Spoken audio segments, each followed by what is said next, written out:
the ingredients matter significantly. Lightweight hydrating ingredients like hyaluronic acid, glycerin, and humectants hydrate without being occlusive or pore-clogging. Niacinamide hydrates while also having acne-fighting properties. Centella asiatica, SICA, soothes irritation and supports skin barrier function. Ceramides strengthen your skin barrier, which is particularly important when using strong acne treatments. Avoid heavy oils and butters if you have acne-prone skin. Coconut oil, shea butter, and petroleum jelly can clog pores in susceptible individuals. However, some facial oils specifically designed for acne-prone skin can be beneficial. Jojoba oil, squalane oil, and rosehip seed oil are lightweight and non-comedogenic for most people. If you choose to use facial oil, use sparingly, just a few drops mixed into your moisturizer or applied as the last step of your routine.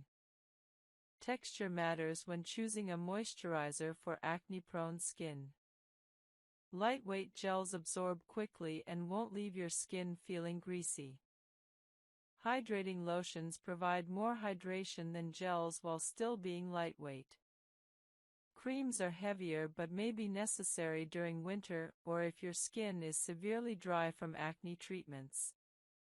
Everyone's needs are different. Experiment to find what works for you. Application technique is important. Apply moisturizer to slightly damp skin immediately after cleansing or applying treatments. This allows the moisturizer to lock in hydration from the water on your skin. Use about a quarter-sized amount for your entire face. Warm it between your palms, then gently press it into your skin using your fingertips. Don't rub or massage aggressively, as this can irritate acne lesions. Daytime and nighttime moisturizing might differ. During the day, use a lightweight gel or lotion moisturizer that won't make your skin feel greasy under makeup or throughout the day. Many people use a sunscreen as their daytime moisturizer since sunscreen provides hydration and protection simultaneously. At night, you can use a slightly richer moisturizer if desired, though many people use the same moisturizer day and night. If your skin is very dry from acne treatments, you might use the layering or sandwich method. Apply your treatment, retinoid, benzoyl peroxide, salicylic acid, wait 20 minutes, apply moisturizer, wait a few minutes, then apply another thin layer of moisturizer. This significantly reduces irritation and dryness while maintaining treatment efficacy. In winter or dry climates, increase moisturizing frequency or richness. You might apply moisturizer twice daily or use a richer nighttime formula. Some people add a facial oil, just a few drops, over their moisturizer for extra hydration during very dry periods. In summer or humid climates, you might reduce moisturizer richness, using only a lightweight gel. If your skin is extremely oily and acne-prone, you might feel you don't need moisturizer. However, most very oily skin is actually dehydrated. The skin is overproducing oil to compensate for internal dehydration. Using a lightweight hydrating moisturizer often actually reduces oil production by satisfying your skin's hydration needs. Sunscreen functions as both protection and moisturizer. Many quality sunscreens for daily use include hydrating ingredients. Use a sunscreen as your daytime moisturizer, applying it after your morning skincare routine and before makeup. Reapply every 2 hours if you'll be in the sun, or use a sunscreen powder for convenient reapplication over makeup. Hydrating masks once or twice weekly provide intense hydration supplementing your regular moisturizer. Sheet masks or cream masks with hydrating ingredients like hyaluronic acid, glycerin, or honey can be applied for 10 to 20 minutes, then removed. This boosts hydration without requiring daily changes to your routine. It's possible to over-moisturize. Applying excessive amounts or using too rich formulas can clog pores and worsen acne. Use appropriate amounts, about quarter-sized for your face, and choose formulations suitable for your skin type. If your acne worsens after starting a new moisturizer, discontinue it and try a different product rather than assuming moisturizer itself is the problem. Guide 11. Sun Protection and UV Damage Prevention for Acne-Prone and Treated Skin. Sun protection is non-negotiable for anyone with acne or using acne treatments, yet it's frequently neglected. Understanding UV damage, sunscreen types, and proper application is essential for protecting your skin from damage while treating acne. UV radiation from the sun damages skin through multiple mechanisms. UVB rays cause sunburn and skin cancer. UVA rays penetrate deeply, causing aging, wrinkles, and skin cancer. Both types of UV radiation increase inflammation, which worsens acne. Additionally, UV exposure causes post-inflammatory hyperpigmentation, dark marks remaining after acne heals, to darken significantly and persist longer. Without sun protection, acne marks that might fade within 3 to 4 months can persist for a year or longer. Many acne treatments increase photosensitivity, making skin more susceptible to sun damage. Retinoids significantly increase UV sensitivity. Salicylic acid and benzoyl peroxide cause mild photosensitivity. Chemical exfoliants, AHAs, BHAs, increase sun sensitivity. Vitamin C also increases sensitivity in some formulations. Using any of these treatments without sun protection significantly increases sun damage risk and post-inflammatory hyperpigmentation. Sunscreen comes in 2 main types: mineral, physical, and chemical. Mineral sunscreens contain zinc oxide or titanium dioxide, which reflect UV rays. They're generally well tolerated, work immediately upon application, and rarely cause irritation. However, they can leave a white cast on skin and may feel heavy. Chemical sunscreens contain organic compounds that absorb UV rays and convert them to heat. They're typically lightweight and invisible on skin but may cause irritation in sensitive individuals and require application 15 minutes before sun exposure to be effective. For acne-prone skin, sunscreens labeled non-comedogenic or for acne-prone skin are essential.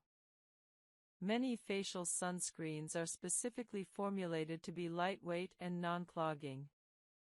Combination sunscreens containing both mineral and chemical ingredients often provide the best balance of effectiveness and wearability for acne-prone skin.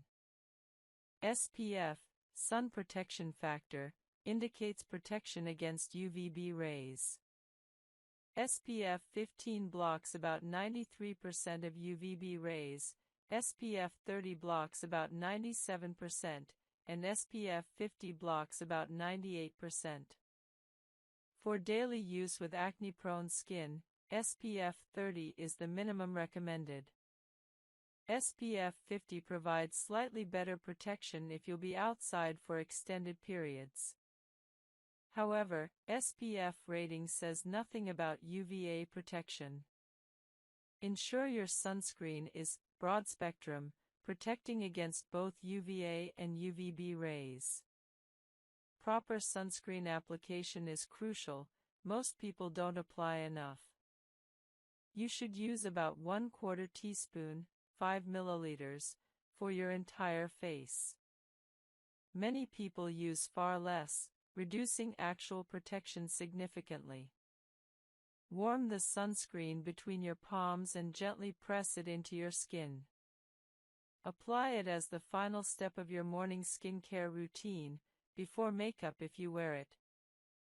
Daily sunscreen application, including a niacinamide product in your routine, might provide additional benefit alongside topical antifungals.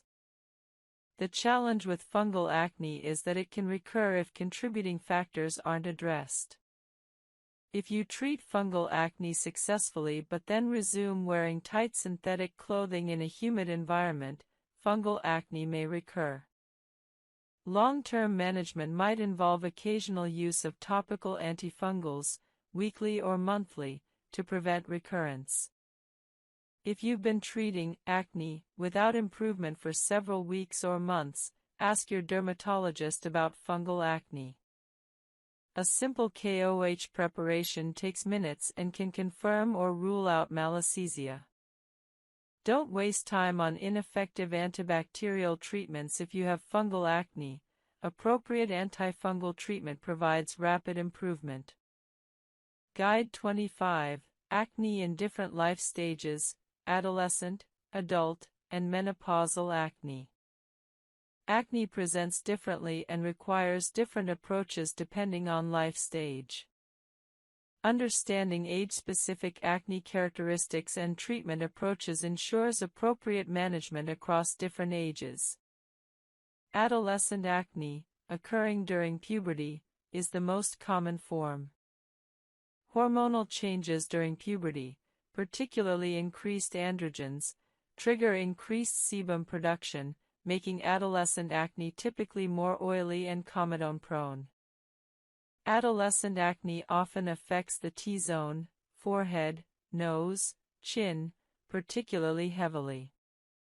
Peer influence, stress about appearance, and psychological impact are often significant.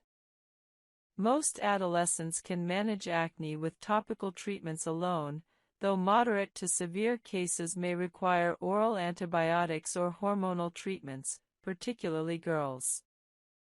Treatment approach for adolescent acne emphasizes prevention and establishing good habits.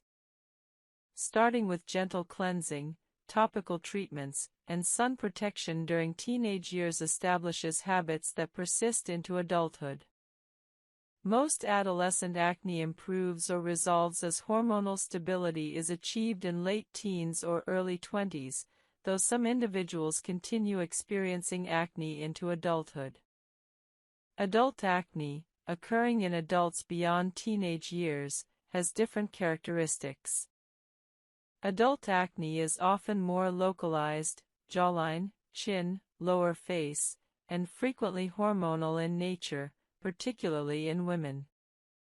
Adult acne is often more inflammatory than comedonal compared to adolescent acne. Stress, hormonal cycles, skincare product irritation, and lifestyle factors play larger roles in adult acne than in adolescent acne. Adult acne is sometimes attributed to skincare products or cosmetics, acne cosmetica. Adult women with acne often benefit from hormonal evaluation and hormonal treatments. Oral contraceptives or spironolactone can provide significant improvement. Additionally, adult women should evaluate whether acne patterns correlate with their menstrual cycle, as this suggests hormonal involvement. Adult male acne is less common than in adolescence but does occur. When it persists into adulthood, it's often quite severe and may warrant aggressive treatment including isotretinoin consideration if not responsive to standard treatments. Occupational factors sometimes contribute to adult acne. Individuals with occupations exposing them to oils, chemicals, or heat, mechanics, cooks, healthcare workers, sometimes experience acne from occupational exposure. In these cases, addressing occupational factors, protective equipment, skin cleansing protocols, helps alongside medical treatment. Menopausal acne occurs in perimenopausal and menopausal women due to hormonal fluctuations. As estrogen levels decline and the ratio of androgens to estrogen increases, acne can develop or worsen. Menopausal acne often presents as deep, cystic lesions on the lower face and chin. Hormone replacement therapy, HRT, during menopause can help manage menopausal acne, though it's a complex decision requiring discussion with your healthcare provider about overall health implications of HRT. If HRT isn't pursued, topical treatments and oral spironolactone are options for menopausal acne. Many menopausal women find that aggressive topical treatment with retinoids and benzoyl peroxide adequately controls acne. Stress management and lifestyle optimization become increasingly important during menopause. Pregnancy acne occurs in some pregnant women due to hormonal changes. Treatment options are limited during pregnancy because many acne medications are contraindicated. Isotretinoin is absolutely contraindicated due to severe teratogenic effects. Retinoids are generally avoided. Oral antibiotics like doxycycline are contraindicated.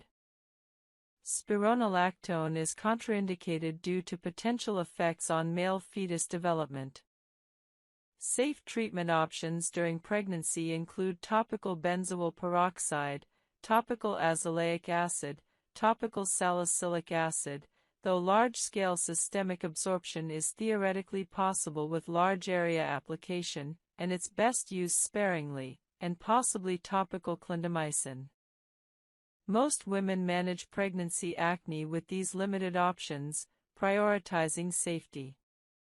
Some pregnant women actually experience improvement in acne due to pregnancy hormonal changes, while others experience worsening. Postpartum acne sometimes occurs as hormones shift again after delivery. This usually resolves within several months, though if breastfeeding is occurring, some hormonal factors may persist. Standard acne treatments are generally safe while breastfeeding, though some medications require careful consideration. Discuss specific medications with your healthcare provider if treating acne while breastfeeding. Age-related changes in acne treatment tolerance are important. Adolescent skin is generally very resilient and tolerates aggressive treatment well. Aging skin becomes more sensitive and drier, requiring gentler treatments and more aggressive moisturizing even if using the same medications. An adolescent might tolerate 2% salicylic acid daily with minimal dryness, while a 45-year-old woman with the same treatment might experience excessive dryness and irritation, necessitating reduced frequency or concentration. Transitional acne between life stages sometimes occurs. A teenager transitioning to adulthood might experience changing acne patterns. An adult woman starting hormonal contraceptive might initially experience worsening acne before improvement. A woman entering perimenopause might experience acne worsening despite previous successful acne control. These transitions require reassessment and potential treatment adjustments. Psychological impact varies with age. Adolescent acne causes significant psychological distress due to developmental sensitivity about appearance and peer dynamics. Adult acne can cause depression and anxiety, particularly if unexpected after years of clear skin. Menopausal acne can be particularly frustrating as women are simultaneously managing other menopausal symptoms. Acknowledging the psychological impact and treating acne aggressively for mental health reasons is justified. Understanding your life stage allows you to set appropriate expectations and select appropriate treatments. Adolescents should prevent lifelong acne through good habits. Adults should identify contributing factors, stress, hormones, products, specific to their life circumstances. Menopausal women should recognize acne as a normal menopausal symptom and pursue appropriate treatment. Pregnant women should prioritize safety while still treating acne to maintain mental health. Postpartum women should understand that acne often resolves as hormones stabilize. Guide 26. Post-acne skin barrier repair and restoration after aggressive treatment. After intensive acne treatment, your skin barrier often requires dedicated repair and restoration. Understanding skin barrier function, signs of barrier compromise, and recovery strategies is essential for returning to healthy, resilient skin after aggressive treatment phases. Your skin barrier, also called the stratum corneum, consists of dead skin cells, corneocytes, bound together by lipids, creating a protective wall that prevents water loss and keeps irritants and pathogens out. When functioning optimally, your barrier is resilient, hydrated, and protective. When compromised by aggressive acne treatment, the barrier becomes. Many people use ketoconazole shampoo on body areas, lathering and leaving it on for 5 to 10 minutes before rinsing. Ketoconazole is gentle and suitable for frequent use. Zinc pyrithione is another topical antifungal commonly found in anti-dandruff shampoos. At 1 to 2% concentration, applied daily, it reduces malassezia and can improve fungal acne. Like ketoconazole, it's gentle and suitable for long-term use. Selenium sulfide is a strong topical antifungal traditionally used for fungal skin conditions.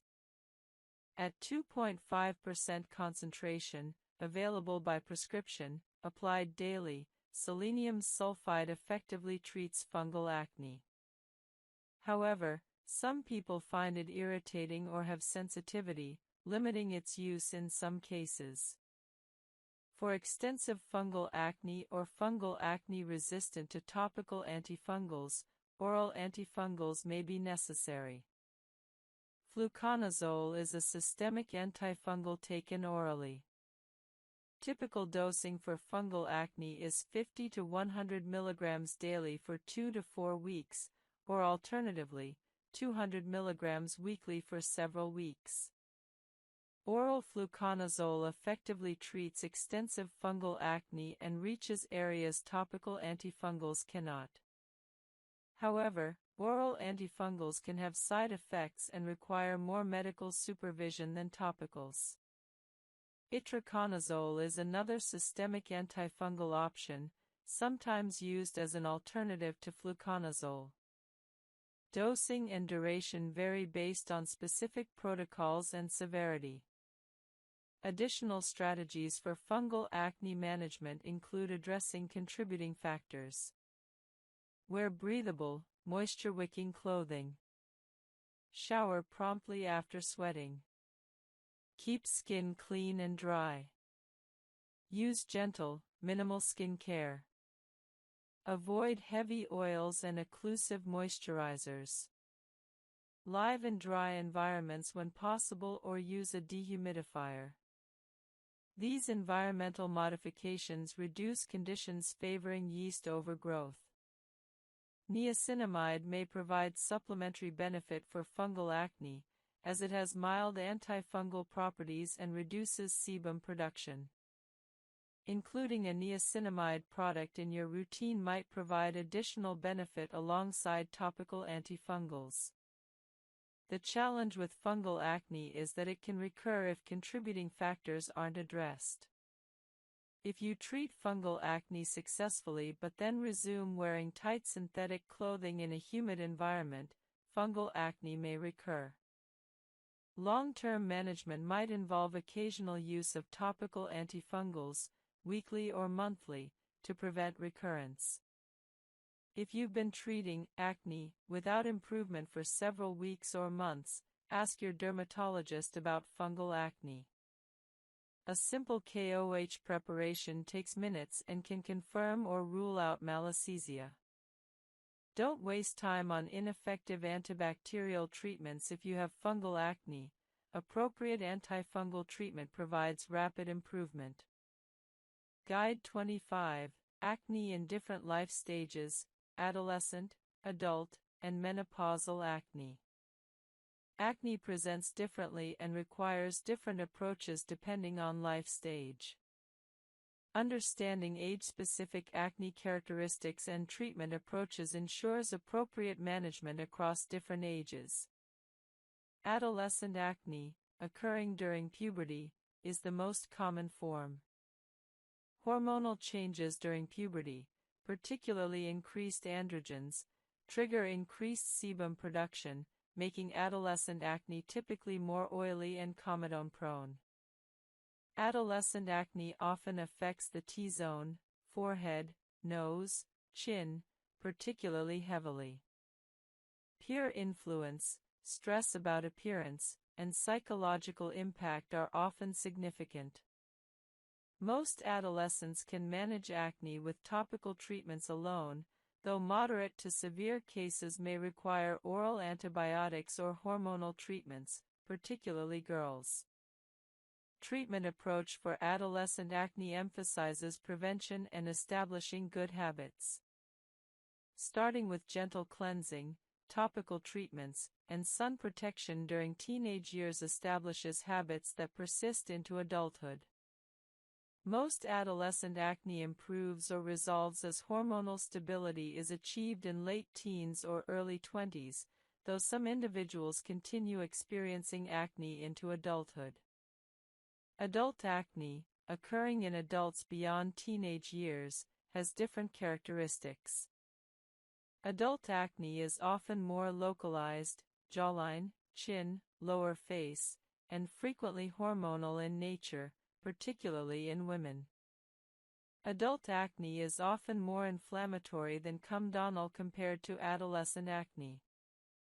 Stress, hormonal cycles, skincare product irritation, and lifestyle factors play larger roles in adult acne than in adolescent acne. Adult acne is sometimes attributed to skincare products or cosmetics, acne cosmetica. Adult women with acne often benefit from hormonal evaluation and hormonal treatments. Oral contraceptives or spironolactone can provide significant improvement. Additionally, adult women should evaluate whether acne patterns correlate with their menstrual cycle, as this suggests hormonal involvement. Adult male acne is less common than in adolescence but does occur. When it persists into adulthood, it's often quite severe and may warrant aggressive treatment, including isotretinoin consideration if not responsive to standard treatments. Occupational factors sometimes contribute to adult acne. Individuals with occupations exposing them to oils, chemicals, or heat, mechanics, cooks, healthcare workers, sometimes experience acne from occupational exposure. In these cases, addressing occupational factors, protective equipment, skin cleansing protocols, helps alongside medical treatment. Menopausal acne occurs in perimenopausal and menopausal women due to hormonal fluctuations. As estrogen levels decline and the ratio of androgens to estrogen increases, acne can develop or worsen. Menopausal acne often presents as deep, cystic lesions on the lower face and chin. Hormone replacement therapy, HRT, during menopause can help manage menopausal acne, though it's a complex decision requiring discussion with your healthcare provider about overall health implications of HRT. If HRT isn't pursued, topical treatments and oral spironolactone are options for menopausal acne. Many menopausal women find that aggressive topical treatment with retinoids and benzoyl peroxide adequately controls acne. Stress management and lifestyle optimization become increasingly important during menopause. pregnancy acne occurs in some pregnant women due to hormonal changes. Treatment options are limited during pregnancy because many acne medications are contraindicated. Isotretinoin is absolutely contraindicated due to severe teratogenic effects. Retinoids are generally avoided. Oral antibiotics like doxycycline are contraindicated. Spironolactone is contraindicated due to potential effects on male fetus development. Safe treatment options during pregnancy include topical benzoyl peroxide, topical azelaic acid, topical salicylic acid, though large-scale systemic absorption is theoretically possible with large area application, and it's best used sparingly, and possibly topical clindamycin. Most women manage pregnancy acne with these limited options, prioritizing safety. Some pregnant women actually experience improvement in acne due to pregnancy hormonal changes, while others experience worsening. Postpartum acne sometimes occurs as hormones shift again after delivery. This usually resolves within several months, though if breastfeeding is occurring, some hormonal factors may persist. Standard acne treatments are generally safe while breastfeeding, though some medications require careful consideration. Discuss specific medications with your healthcare provider if treating acne while breastfeeding. Age-related changes in acne treatment tolerance are important. Adolescent skin is generally very resilient and tolerates aggressive treatment well. Aging skin becomes more sensitive and drier, requiring gentler treatments and more aggressive moisturizing even if using the same medications. An adolescent might tolerate 2% salicylic acid daily with minimal dryness, while a 45-year-old woman with the same treatment might experience excessive dryness and irritation, necessitating reduced frequency or concentration. Transitional acne between life stages sometimes occurs. A teenager transitioning to adulthood might experience changing acne patterns.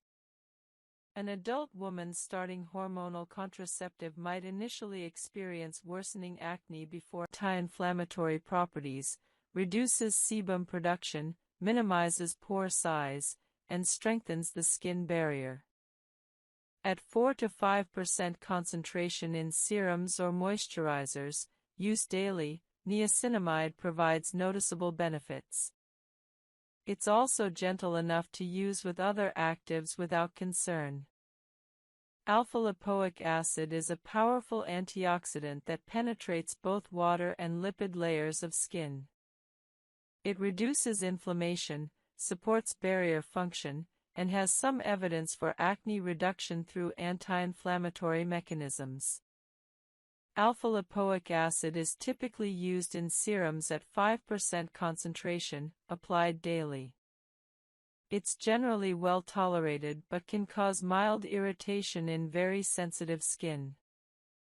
Ferulic acid is a plant-derived antioxidant that works synergistically with vitamins C and E for enhanced antioxidant protection. Ferulic acid also has direct anti-inflammatory effects. It's commonly found in advanced serums and provides additional antioxidant support beyond vitamin C alone. Resveratrol is a potent antioxidant from plants like grapes. It reduces inflammation and has some antimicrobial properties. While not a primary acne treatment, it provides useful antioxidant support. Resveratrol is often combined with other antioxidants in advanced serums. Bakuchiol is a natural retinol alternative derived from the babachi plant. It provides retinol-like benefits including increased cell turnover, collagen stimulation, and anti-aging effects without being a true retinoid. Importantly, bakuchiol doesn't cause photosensitivity or irritation like retinoids, making it suitable for very sensitive skin or as an alternative for those who can't tolerate retinoids. For acne specifically, bakuchiol is less powerful than tretinoin or retinol, but provides useful cellular turnover support. Salicylic acid analogues include beta-hydroxy acids beyond standard salicylic acid.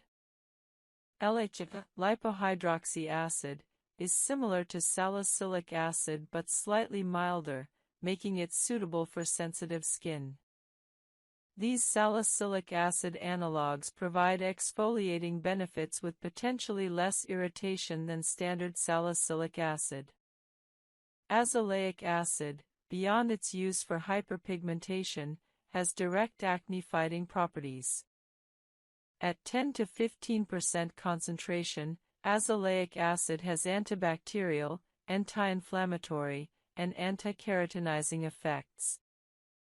It's a versatile ingredient useful for acne, rosacea, and post-inflammatory hyperpigmentation simultaneously.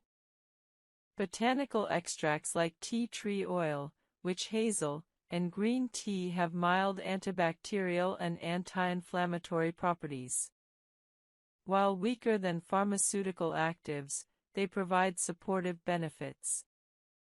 Many skincare products combine multiple botanical extracts for cumulative benefit.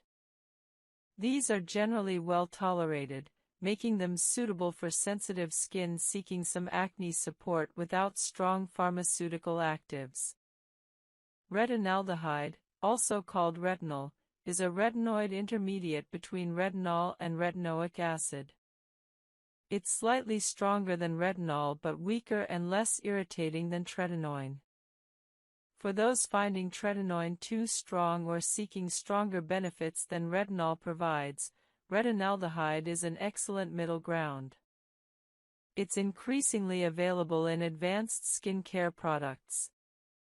Encapsulation technology makes some ingredients more stable or less irritating. Encapsulated retinol, for example, releases gradually over time, reducing irritation while maintaining effectiveness.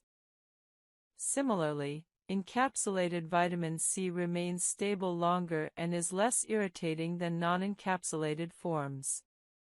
Time-release technology delivers ingredients gradually rather than all at once. This reduces initial irritation while providing extended benefits.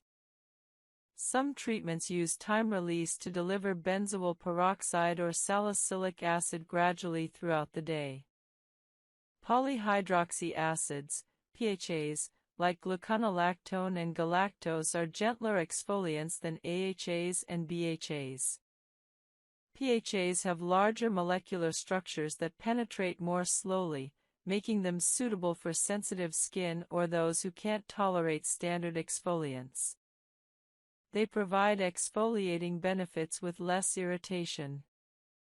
Using cosmeceuticals strategically enhances your acne regimen. For example, you might use salicylic acid for exfoliation, benzoyl peroxide for bacterial control, then add niacinamide serum for sebum control and barrier support, followed by a hyaluronic acid serum for hydration and a moisturizer with peptides for skin support.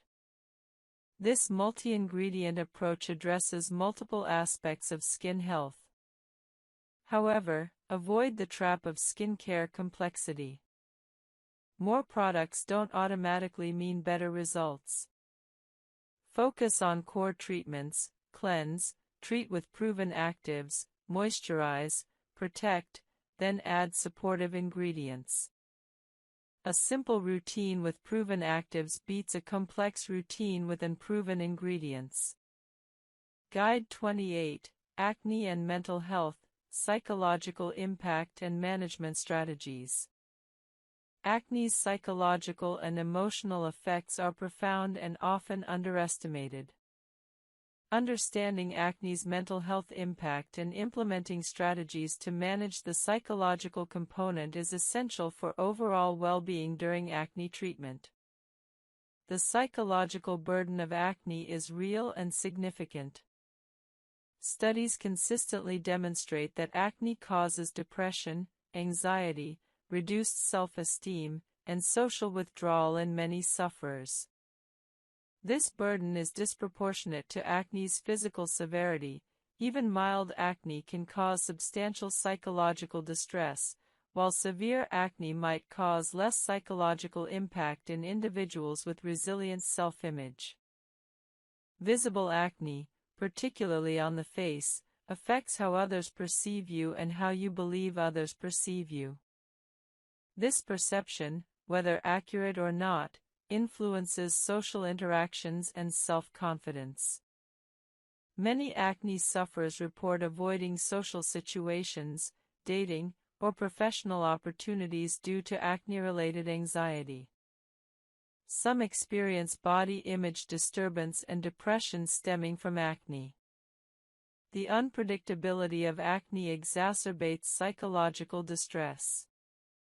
Not knowing when breakouts will occur, having acne that doesn't respond to treatment despite best efforts, and experiencing setbacks after progress all contribute to frustration, helplessness, and depression. The search for the right treatment becomes emotionally exhausting. Acne's psychological impact justifies aggressive medical treatment even for acne that isn't technically severe by dermatological standards. If acne causes significant psychological distress, depression, or anxiety affecting quality of life, treatment should be pursued regardless of how many lesions you have. Your mental health is a legitimate reason for professional acne treatment. Several psychological strategies help manage acne-related distress. Cognitive reframing involves recognizing and challenging negative thoughts about acne. Rather than, "Everyone will think I'm disgusting because of my acne," reframe to, "Most people don't notice my acne as much as I do, and those who matter don't judge me based on temporary skin condition." This isn't denying acne reality but maintaining perspective. Social support is protective. Talking with friends, family, or support groups about acne-related stress reduces isolation. Many people are surprised to learn how many others have experienced acne and understand its psychological impact. Online acne support communities can provide connection and perspective from others who truly understand the experience. Professional mental health support is appropriate if acne causes depression, anxiety, or social withdrawal. A therapist can help with acne-related body image concerns, anxiety, and depression. Therapy combined with medical acne treatment often produces better outcomes than medical treatment alone for those with significant psychological impact.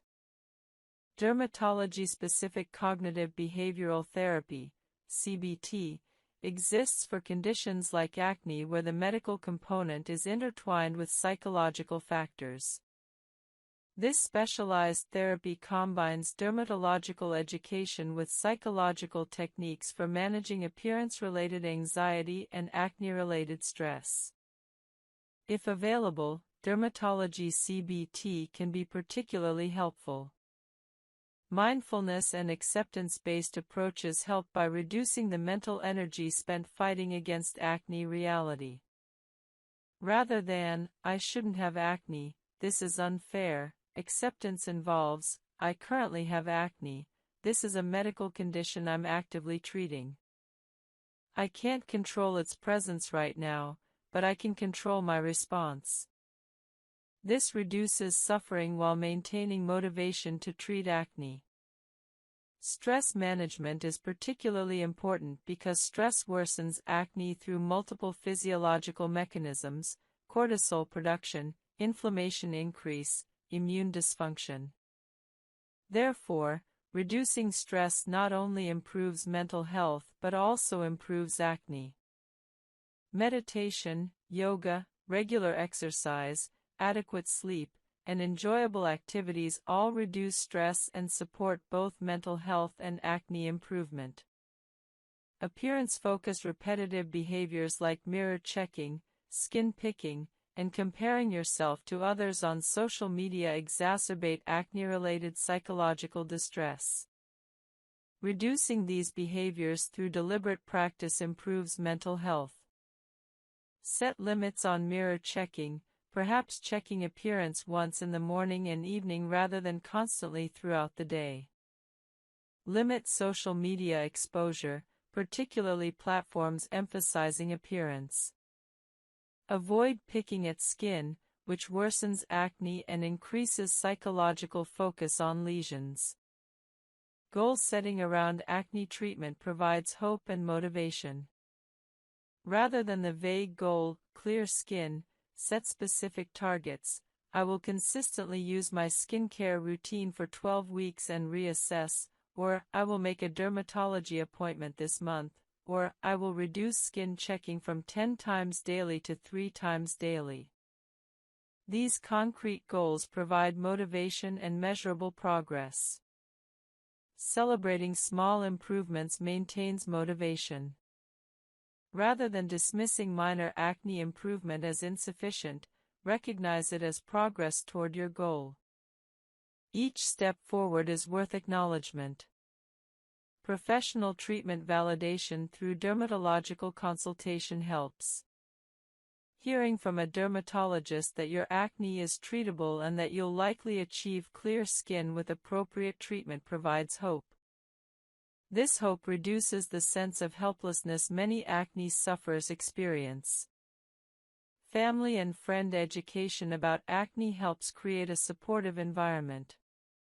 Explaining to loved ones that acne is a medical condition, not poor hygiene or personal failure, often shifts their perspective and increases support. Medication consideration for acne-related depression or anxiety should be discussed with a After 1 to 2 weeks of consistent use, inflammatory acne should appear less red and swollen. After 4 weeks, you should see significant improvement in the number of inflammatory lesions. Full results typically appear after 6 to 8 weeks of consistent use. Long-term use of benzoyl peroxide is safe and very common. Many people successfully maintain clear skin for years using benzoyl peroxide as their primary acne treatment. However, some dermatologists recommend occasionally taking breaks from benzoyl peroxide, perhaps 1 week per month, to allow your skin's natural bacteria to repopulate normally. This isn't absolutely necessary, but some people find it helpful in maintaining overall skin health. One important consideration: never use benzoyl peroxide with vitamin C or niacinamide at the same time, as benzoyl peroxide can oxidize these ingredients, reducing their effectiveness. Apply these ingredients in the morning and benzoyl peroxide in the evening, or use them on different days.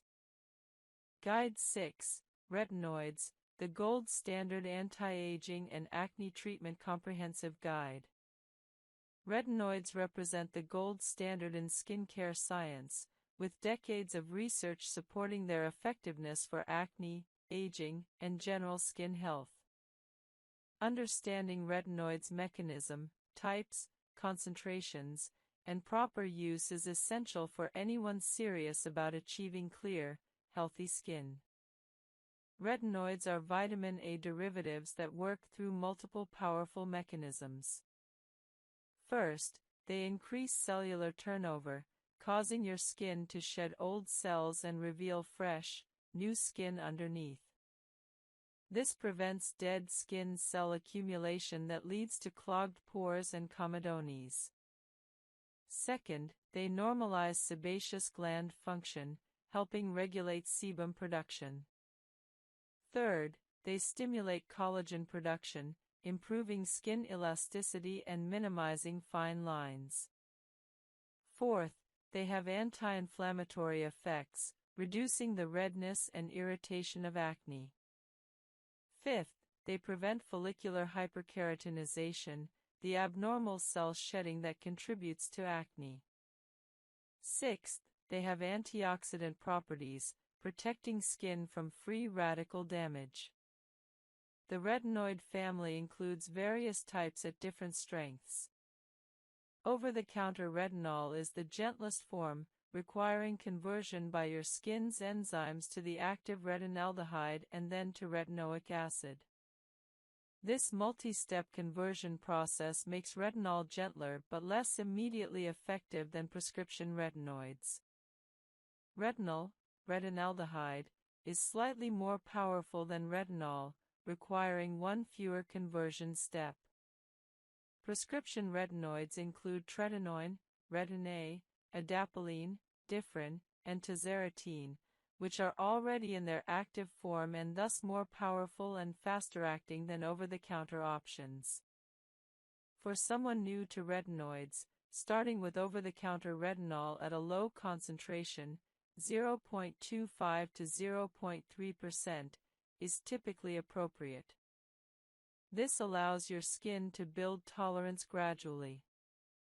After several months of consistent retinol use, you might consider asking your dermatologist about prescription retinoids for enhanced results. Retinoids are only used at night because they increase sun sensitivity substantially. UV exposure dramatically increases the risk of photosensitivity reactions and post-inflammatory hyperpigmentation. Morning retinoid use would leave your skin vulnerable to severe sun damage throughout the day. When starting retinoids, begin with a very conservative approach. Use a low-concentration retinol product just 2 to 3 times per week initially. Apply it to completely dry skin, as retinoids irritate damp skin significantly. Wait 20 minutes after cleansing before applying retinoid to ensure your skin is completely dry. Use a pea-sized amount for your entire face. Retinoids are potent and a little goes a long way. During the first 4 to 12 weeks of retinoid use, expect a retinization phase characterized by redness, peeling, flaking, and sometimes temporary worsening of acne.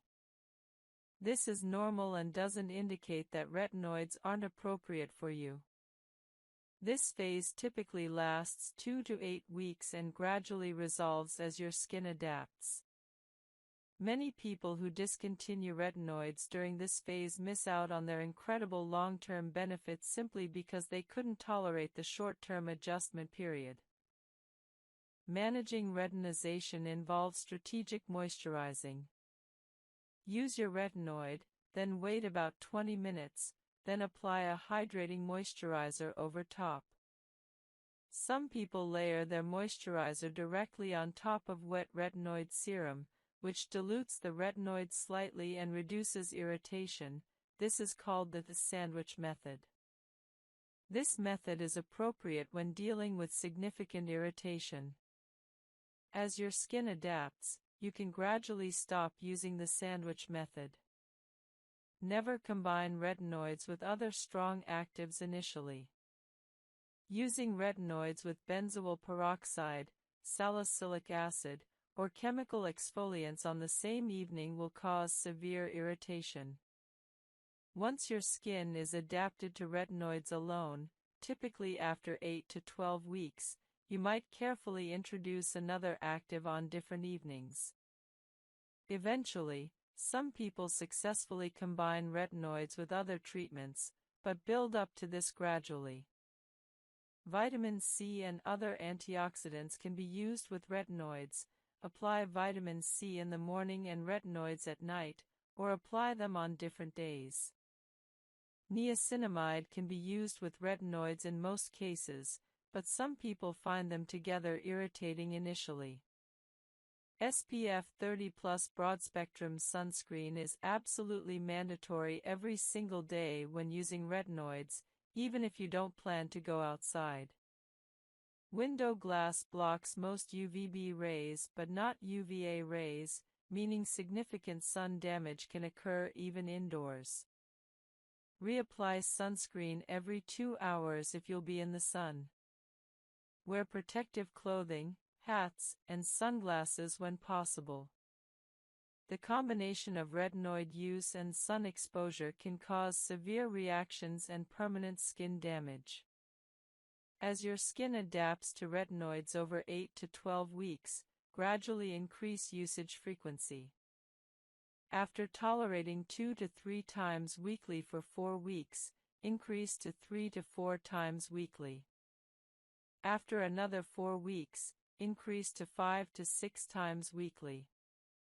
Eventually, many people use retinoids nightly. This gradual progression minimizes irritation and maximizes adaptation. If you experience severe irritation, excessive peeling, or significant discomfort at any point, reduce back to a lower frequency. There's no rush. Building retinoid tolerance over several months is perfectly acceptable. Consistency matters far more than speed. Someone using retinol 2 to 3 times weekly for years will see better results than someone who uses it daily for 2 months then stops. Results from retinoid use appear gradually but are remarkable. After 4 weeks, you might notice smoother texture and reduced comedones. After 8 weeks, reduced acne and early signs of improved skin tone. After 12 weeks, significant acne improvement, smoother texture, and visibly improved skin. After 6 months, improved fine lines, more even skin tone, and dramatically clearer skin. After 1 to 2 years, comprehensive skin improvement including acne prevention, minimal fine lines, even skin tone, and visibly healthier, more resilient skin. Prescription retinoids like tretinoin work faster than over-the-counter retinol. Starting tretinoin at 0.025% and increasing gradually can show acne improvement within 6 to 8 weeks rather than 12 weeks.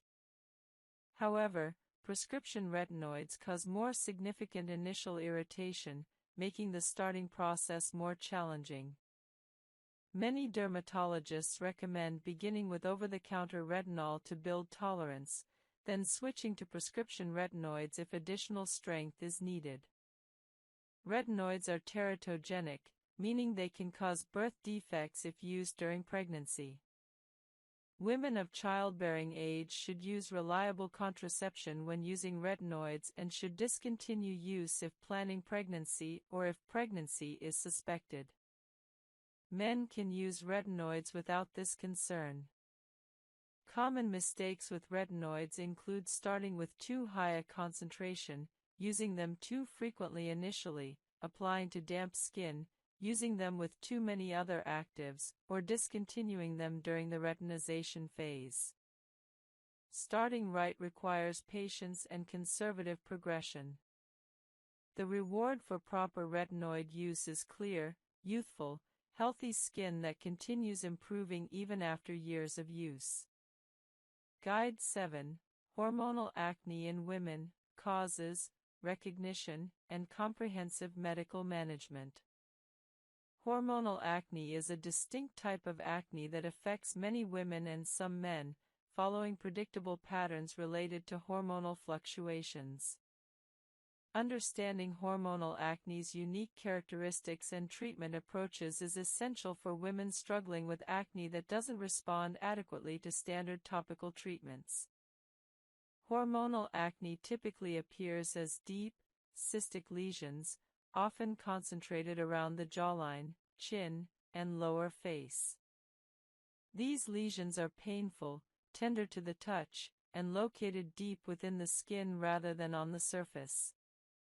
They're often described as having no head, meaning they don't develop the white or yellow center that surface pimples have.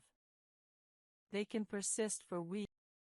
While actual isotretinoin-induced depression is rare, patients do report mood changes, and there's ongoing debate about causation versus correlation. Patients with personal or family history of depression should discuss this risk carefully with their dermatologist. Many dermatologists don't prescribe isotretinoin to patients with untreated depression or psychiatric conditions, or do so with additional psychiatric monitoring. Isotretinoin can cause temporary initial acne worsening, flaring, as sebaceous glands adjust and dead skin cells are shed. This flaring is temporary and can be managed with topical treatments or low-dose oral corticosteroids in severe cases. Muscle and joint pain occur in some patients, typically mild but sometimes bothersome. This side effect often improves with continued use or resolves after treatment stops. Who is an appropriate candidate for isotretinoin? Severe nodular acne with risk of scarring is the classic indication. Acne resistant to maximum dose oral antibiotics combined with topical retinoids for at least 3 to 4 months is another strong indication. Any acne causing significant psychological distress or affecting quality of life substantially is also appropriate. Recurrent acne after previous isotretinoin course might be retreated with isotretinoin, though some dermatologists reserve retreatment for specific circumstances. The process of obtaining isotretinoin involves consultation with a dermatologist willing to prescribe it, understanding all requirements and side effects, baseline laboratory testing, and enrollment in iPledge. For women, establishing contraception plan is necessary. Once established on isotretinoin, compliance with monthly visits and laboratory tests is mandatory. Noncompliance results in treatment discontinuation. Cost is a consideration. Isotretinoin itself is relatively inexpensive. The original brand Accutane is expensive, but generic isotretinoin is affordable. However, the required monthly visits and laboratory tests add significant cost. Insurance typically covers isotretinoin for severe acne, but coverage varies. Discussing cost with your dermatologist before starting is important. Results from isotretinoin are remarkable. Most patients experience dramatic acne improvement within 1 to 2 months, with near-complete clearance by 3 to 4 months. The persistence of results years after treatment completion is what makes isotretinoin special. Most other treatments require ongoing use for results to persist. Post-isotretinoin skin care involves using gentle products, as skin is often more sensitive after treatment. Many patients can use minimal skin care after isotretinoin, though some benefit from occasional retinoid maintenance to prevent any acne recurrence. Most patients can essentially stop acne-focused skin care and use only basic skin care and sunscreen. Isotretinoin should not be your first treatment. Attempting appropriate topical treatments, salicylic acid, benzoyl peroxide, retinoids, and potentially oral antibiotics for several months should precede isotretinoin consideration. However, if you have severe acne causing scarring risk or significant distress, don't suffer for years without considering isotretinoin. Discuss it with your dermatologist if you have severe, resistant acne. Guide 22, Oral Antibiotics for Acne, Types, Mechanisms, Resistance, and Long-Term Management. Oral antibiotics have been acne treatment staples for decades, effectively controlling moderate to severe inflammatory acne. Understanding antibiotic options, their effectiveness, the critical issue of antibiotic resistance, and appropriate usage patterns is essential for optimal acne treatment. Oral antibiotics treat acne through multiple mechanisms. First, they kill Cutibacterium acnes bacteria, reducing bacterial colonization in follicles. Second, at acne-treating doses, they have significant anti-inflammatory effects beyond their antibacterial properties. Third, they can reduce lipase production, an enzyme that increases sebum irritancy, decreasing acne inflammation. The combination of these effects makes antibiotics highly effective for inflammatory acne. Doxycycline is the most commonly prescribed oral antibiotic for acne. It's effective, relatively inexpensive, and generally well tolerated. Typical dosing is 100 mg once or twice daily. Doxycycline has additional anti-inflammatory effects beyond its antibacterial action, partly explaining its effectiveness for acne. However, doxycycline has notable drawbacks. It can cause photosensitivity, sun sensitivity, so strict sunscreen use is essential during treatment. It can cause esophageal irritation if not taken properly, requiring taking it upright with significant water and not lying down for 30 minutes afterward. Some women experience vaginal yeast infections due to disruption of normal bacterial flora. Birth control pill effectiveness can be reduced by doxycycline in some individuals, requiring backup contraception. Minocycline is an alternative tetracycline antibiotic with similar effectiveness to doxycycline. It's lipophilic, fat-soluble, allowing it to penetrate sebaceous glands well.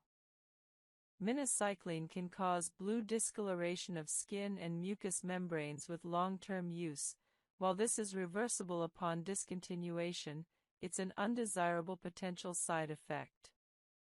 Minocycline also has slightly higher risks of drug-induced lupus and autoimmune hepatitis compared to doxycycline, though these are rare. Many dermatologists now prefer doxycycline over minocycline due to these considerations. Azithromycin is a macrolide antibiotic sometimes used for acne. It's taken at lower doses than typical infection-treating doses, 250 mg 3 times weekly. Azithromycin has strong anti-inflammatory effects. However, Cutibacterium acnes resistance to azithromycin is increasingly common, making it less reliable than tetracyclines. Azithromycin is often reserved for patients who cannot tolerate tetracyclines. Trimethoprim sulfamethoxazole, TMPSMX, is a combination antibiotic occasionally used for acne, particularly in patients who cannot tolerate tetracyclines. However, it's less effective than tetracyclines and has higher allergy rates, limiting its use. Isotretinoin can cause temporary initial acne worsening, flaring, as sebaceous glands adjust and dead skin cells are shed. This flaring is temporary and can be managed with topical treatments or low-dose oral corticosteroids in severe cases. Muscle and joint pain occur in some patients, typically mild but sometimes bothersome. This side effect often improves with continued use or resolves after treatment stops. Who is an appropriate candidate for isotretinoin? Severe nodular acne with risk of scarring is the classic indication. Acne resistant to maximum dose oral antibiotics combined with topical retinoids for at least 3 to 4 months is another strong indication. Any acne causing significant psychological distress or affecting quality of life substantially is also appropriate. Recurrent acne after previous isotretinoin course might be retreated with isotretinoin, though some dermatologists reserve retreatment for specific circumstances. The process of obtaining isotretinoin involves consultation with a dermatologist willing to prescribe it, understanding all requirements and side effects, baseline laboratory testing, and enrollment in iPledge. For women, establishing contraception plan is necessary. Once established on isotretinoin, compliance with monthly visits and laboratory tests is mandatory. Noncompliance results in treatment discontinuation. Cost is a consideration. Isotretinoin itself is relatively inexpensive. The original brand Accutane is expensive, but generic isotretinoin is affordable. However, the required monthly visits and laboratory tests add significant cost. Insurance typically covers isotretinoin for severe acne, but coverage varies. Discussing cost with your dermatologist before starting is important. Results from isotretinoin are remarkable. Most patients experience dramatic acne improvement within 1 to 2 months, with near-complete clearance by 3 to 4 months. The persistence of results years after treatment completion is what makes isotretinoin special.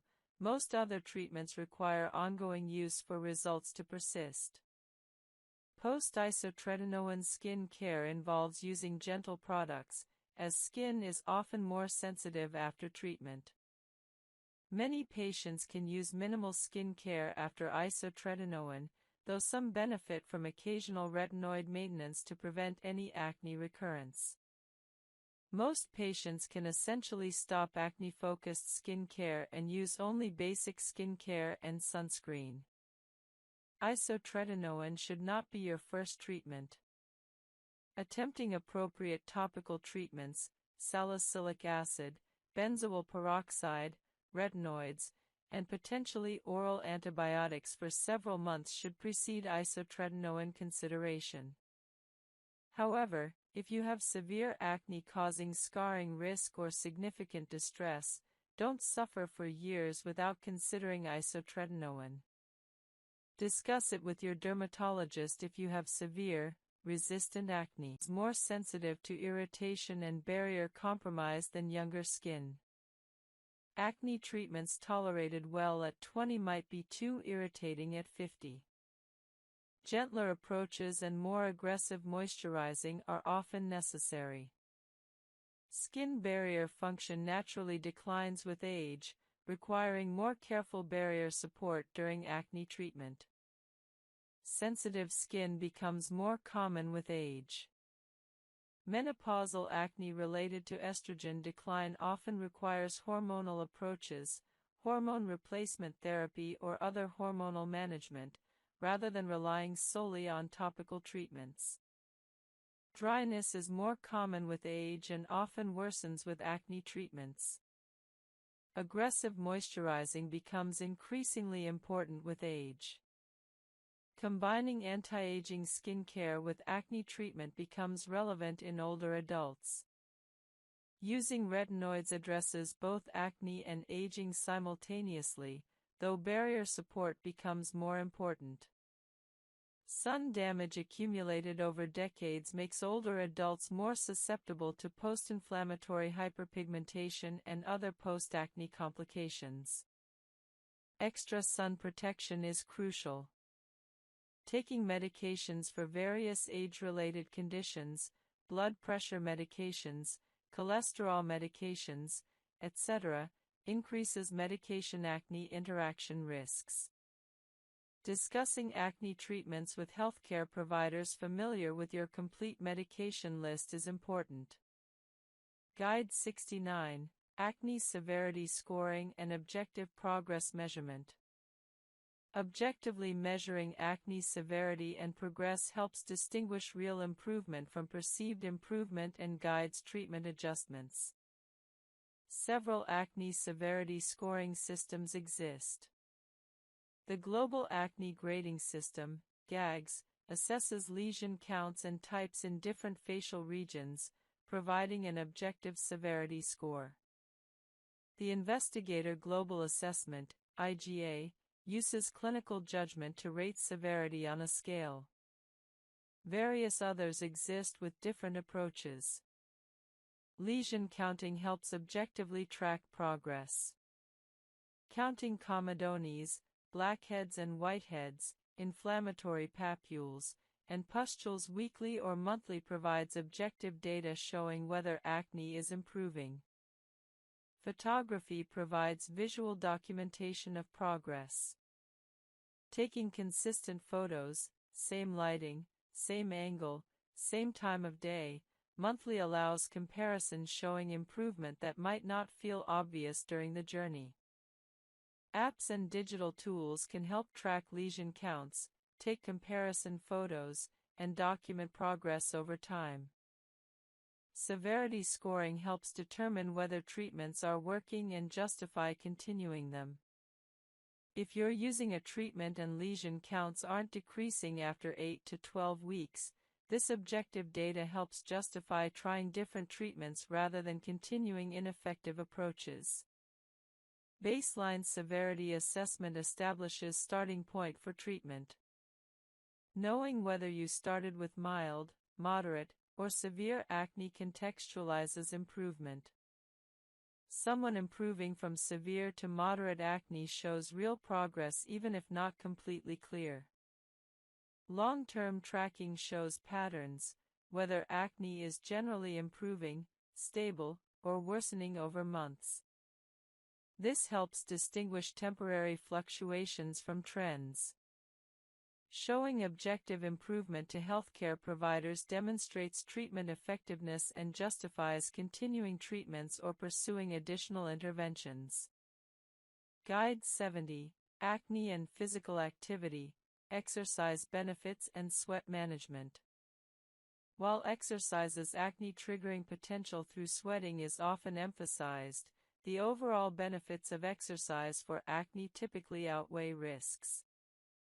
Understanding how to exercise safely while managing sweat-related acne allows enjoying exercise benefits without acne worsening.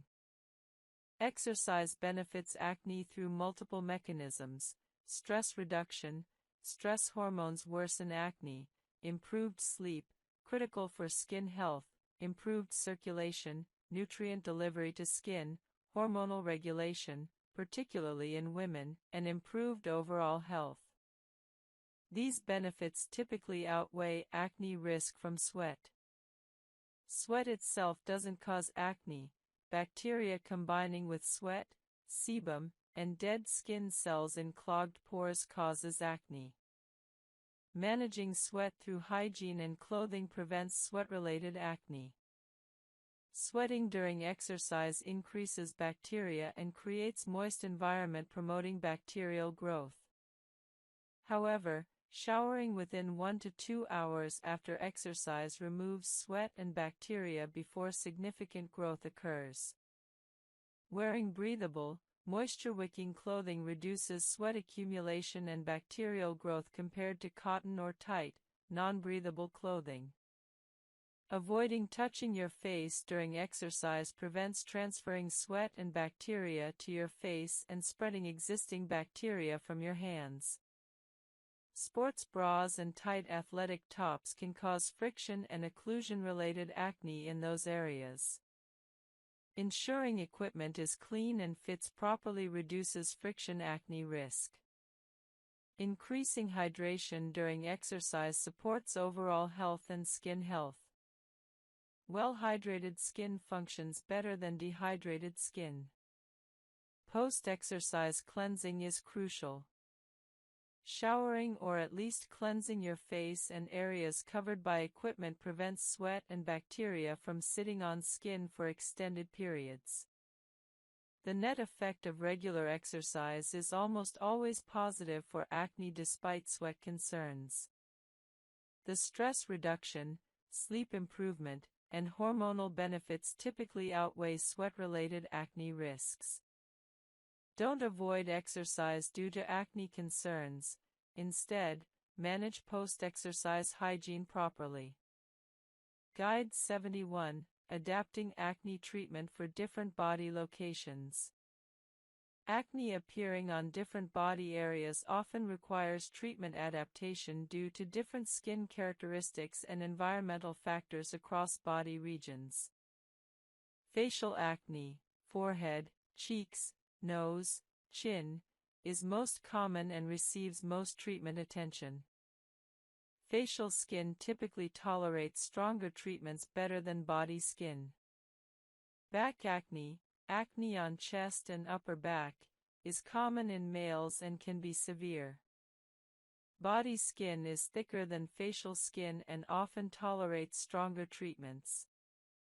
Back acne often involves larger lesions and deeper inflammation. Shoulder acne results from friction, bra straps, sweat accumulation, and clothing occlusion. Treatment combines friction reduction, sweat management, and topical treatments. Buttock acne results from friction from sitting, tight clothing, and occlusion. Prevention focuses on wearing loose, breathable clothing and good hygiene. Topical treatments similar to face can be used. Armpit/axilla acne results from sweat accumulation, friction from deodorants and antiperspirants, and occlusion. Gentle hygiene and avoiding irritating products help. Neck acne requires careful treatment as neck skin is thin and sensitive. Gentle treatments appropriate for sensitive facial skin are often better tolerated than stronger treatments.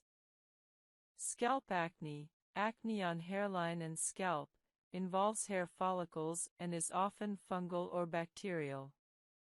Antifungal or antibacterial scalp treatments help. Keeping scalp clean, using clean hair products, and avoiding overly oily scalp conditions helps. General principle: treat body acne similarly to facial acne but account for thicker skin on body, can often tolerate stronger treatments, and friction/occlusion factors. Hygiene is even more important for body acne due to sweat and clothing occlusion. Guide 72, Acne Treatment and Athletic Performance. Does acne treatment affect athletics? Some athletes worry that acne treatments affect athletic performance.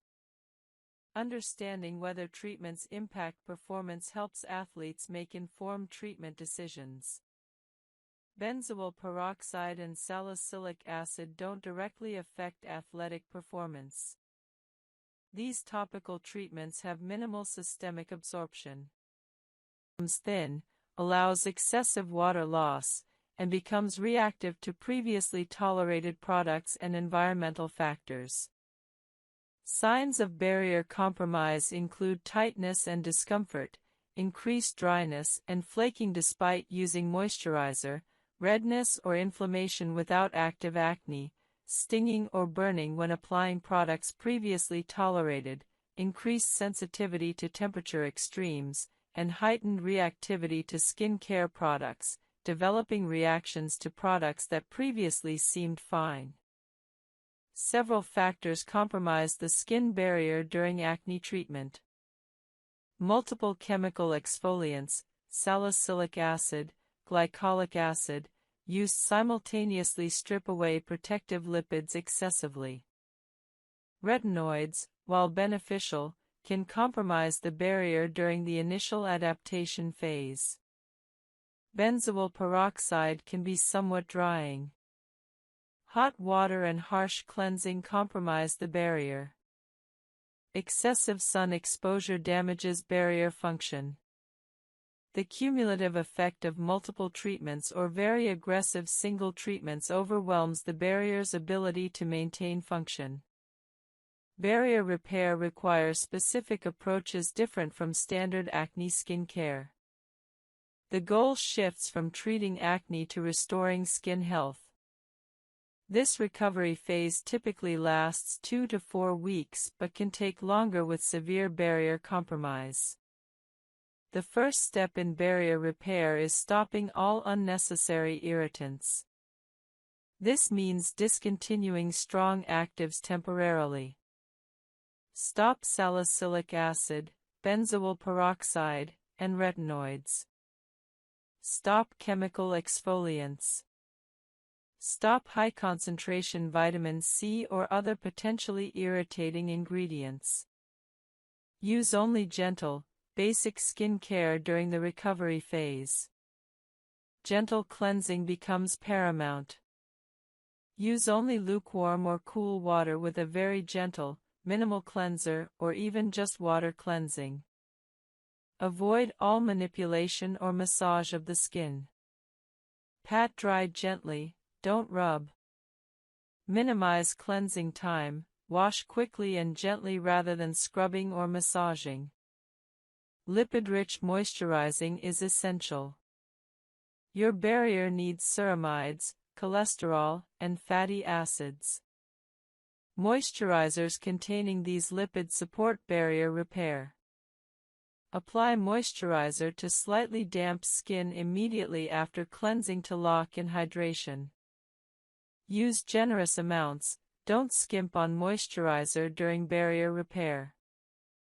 Many people find that using moisturizer 3 to 4 times daily during barrier repair accelerates recovery compared to twice daily application. Humectant-rich products maintain skin hydration.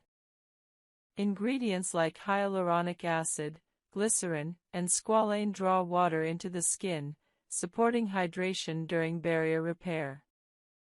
Many hydrating serums or essences contain these ingredients.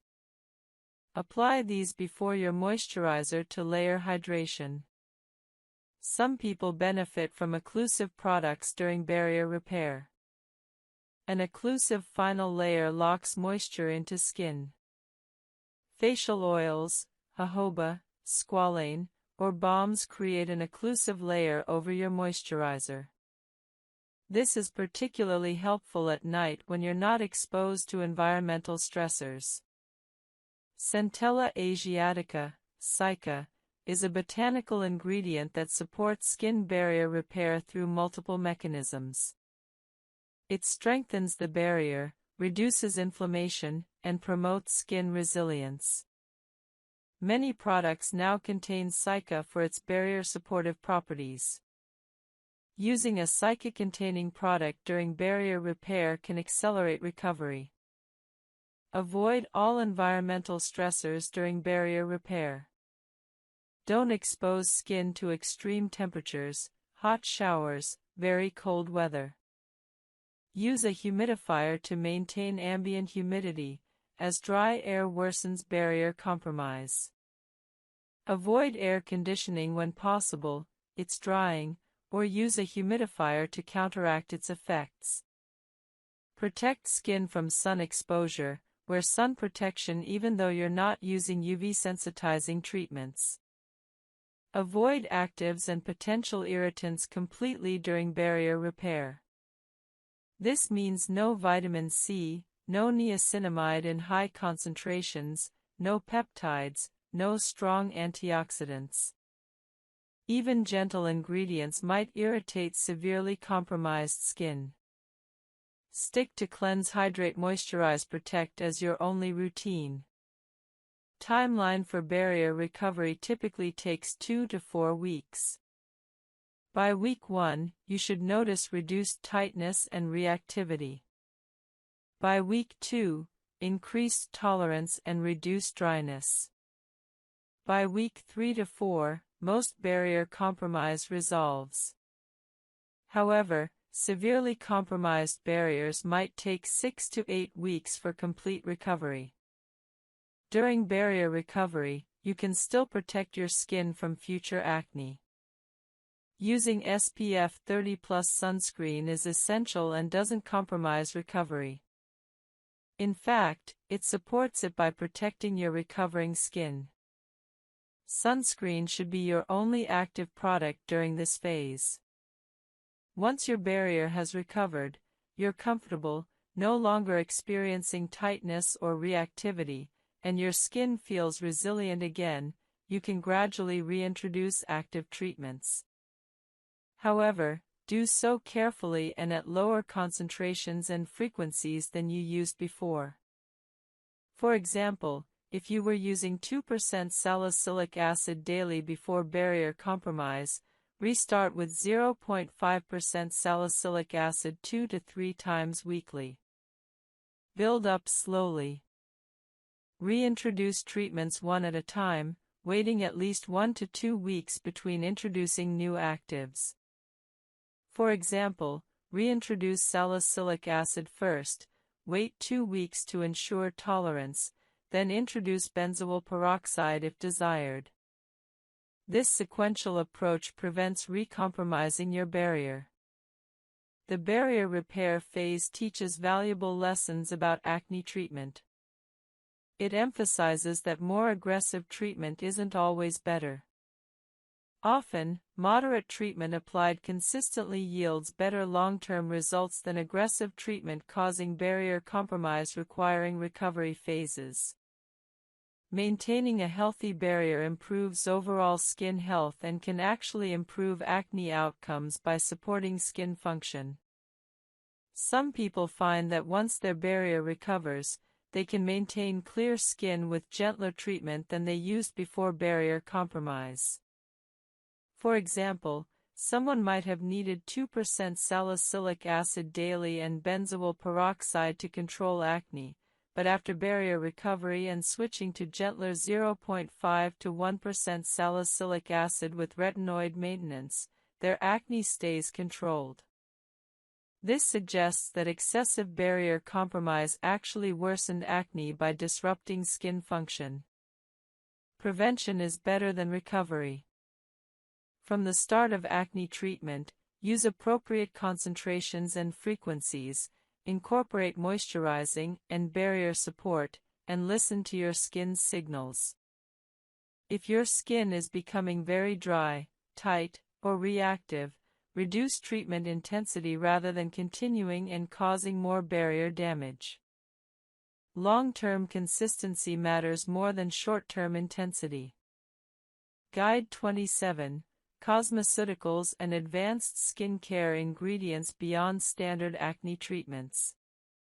Beyond the well-established acne treatments like benzoyl peroxide and salicylic acid, numerous cosmeceutical ingredients support acne treatment and skin health. Understanding these advanced ingredients allows you to optimize your acne regimen and support overall skin function.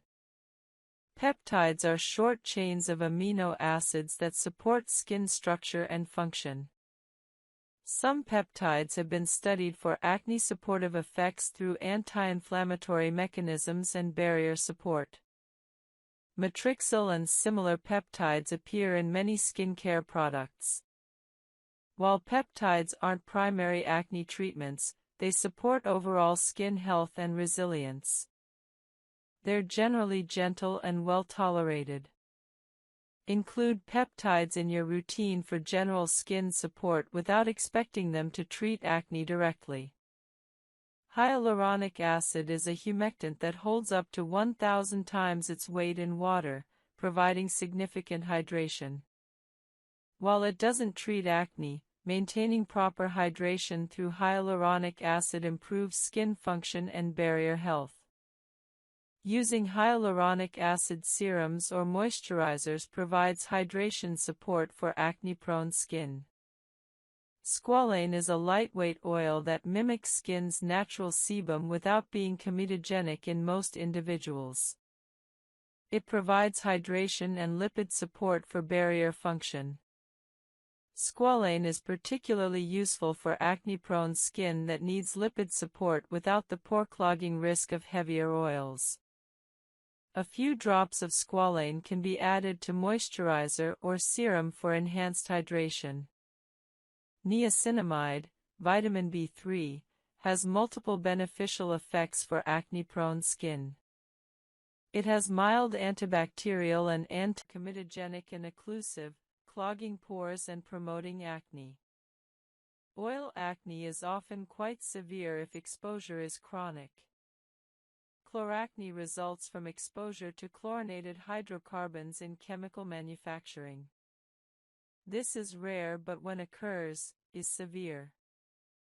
Chloracne is characterized by cystic acne and systemic symptoms from toxic chemical exposure. Prevention strategies for occupational acne include wearing protective equipment, gloves, long sleeves, face protection when possible, washing thoroughly at end-of-work shifts to remove chemicals from skin, changing out of contaminated clothing immediately, using workplace-provided safety measures and equipment, discussing with employers if exposures can be reduced or if different equipment can minimize exposure. Treating occupational acne while reducing exposures through workplace modifications is important. Standard acne treatments combined with occupational hygiene improvements provide best results.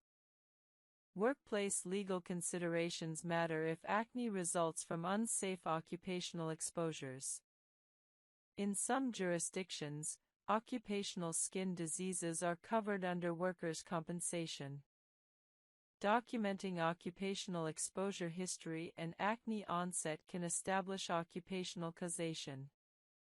Guide 57, Asian Skin, Rosacea, and Acne in East Asian Populations.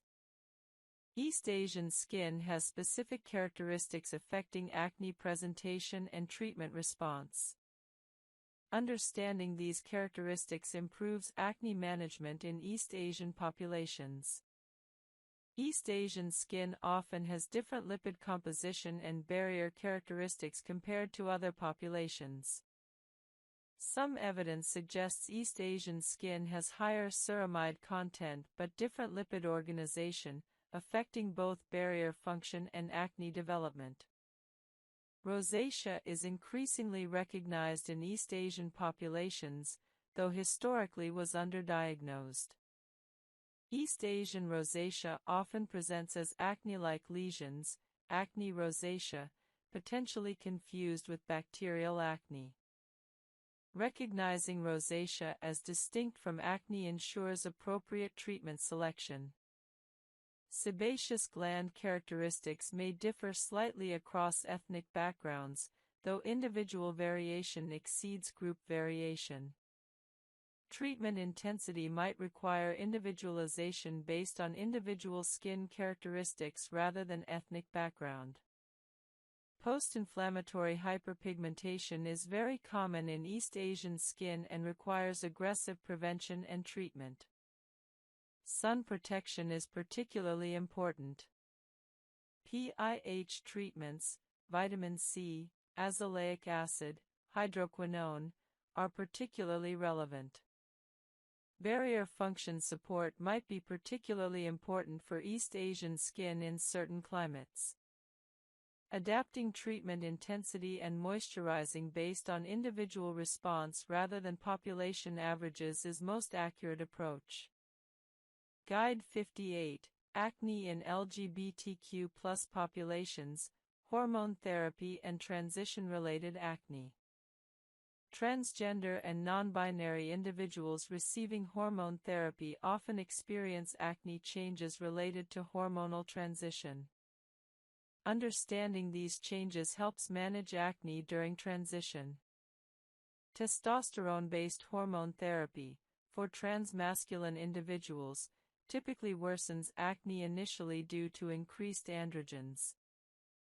Acne often develops or significantly worsens during the first 1 to 2 years of testosterone therapy.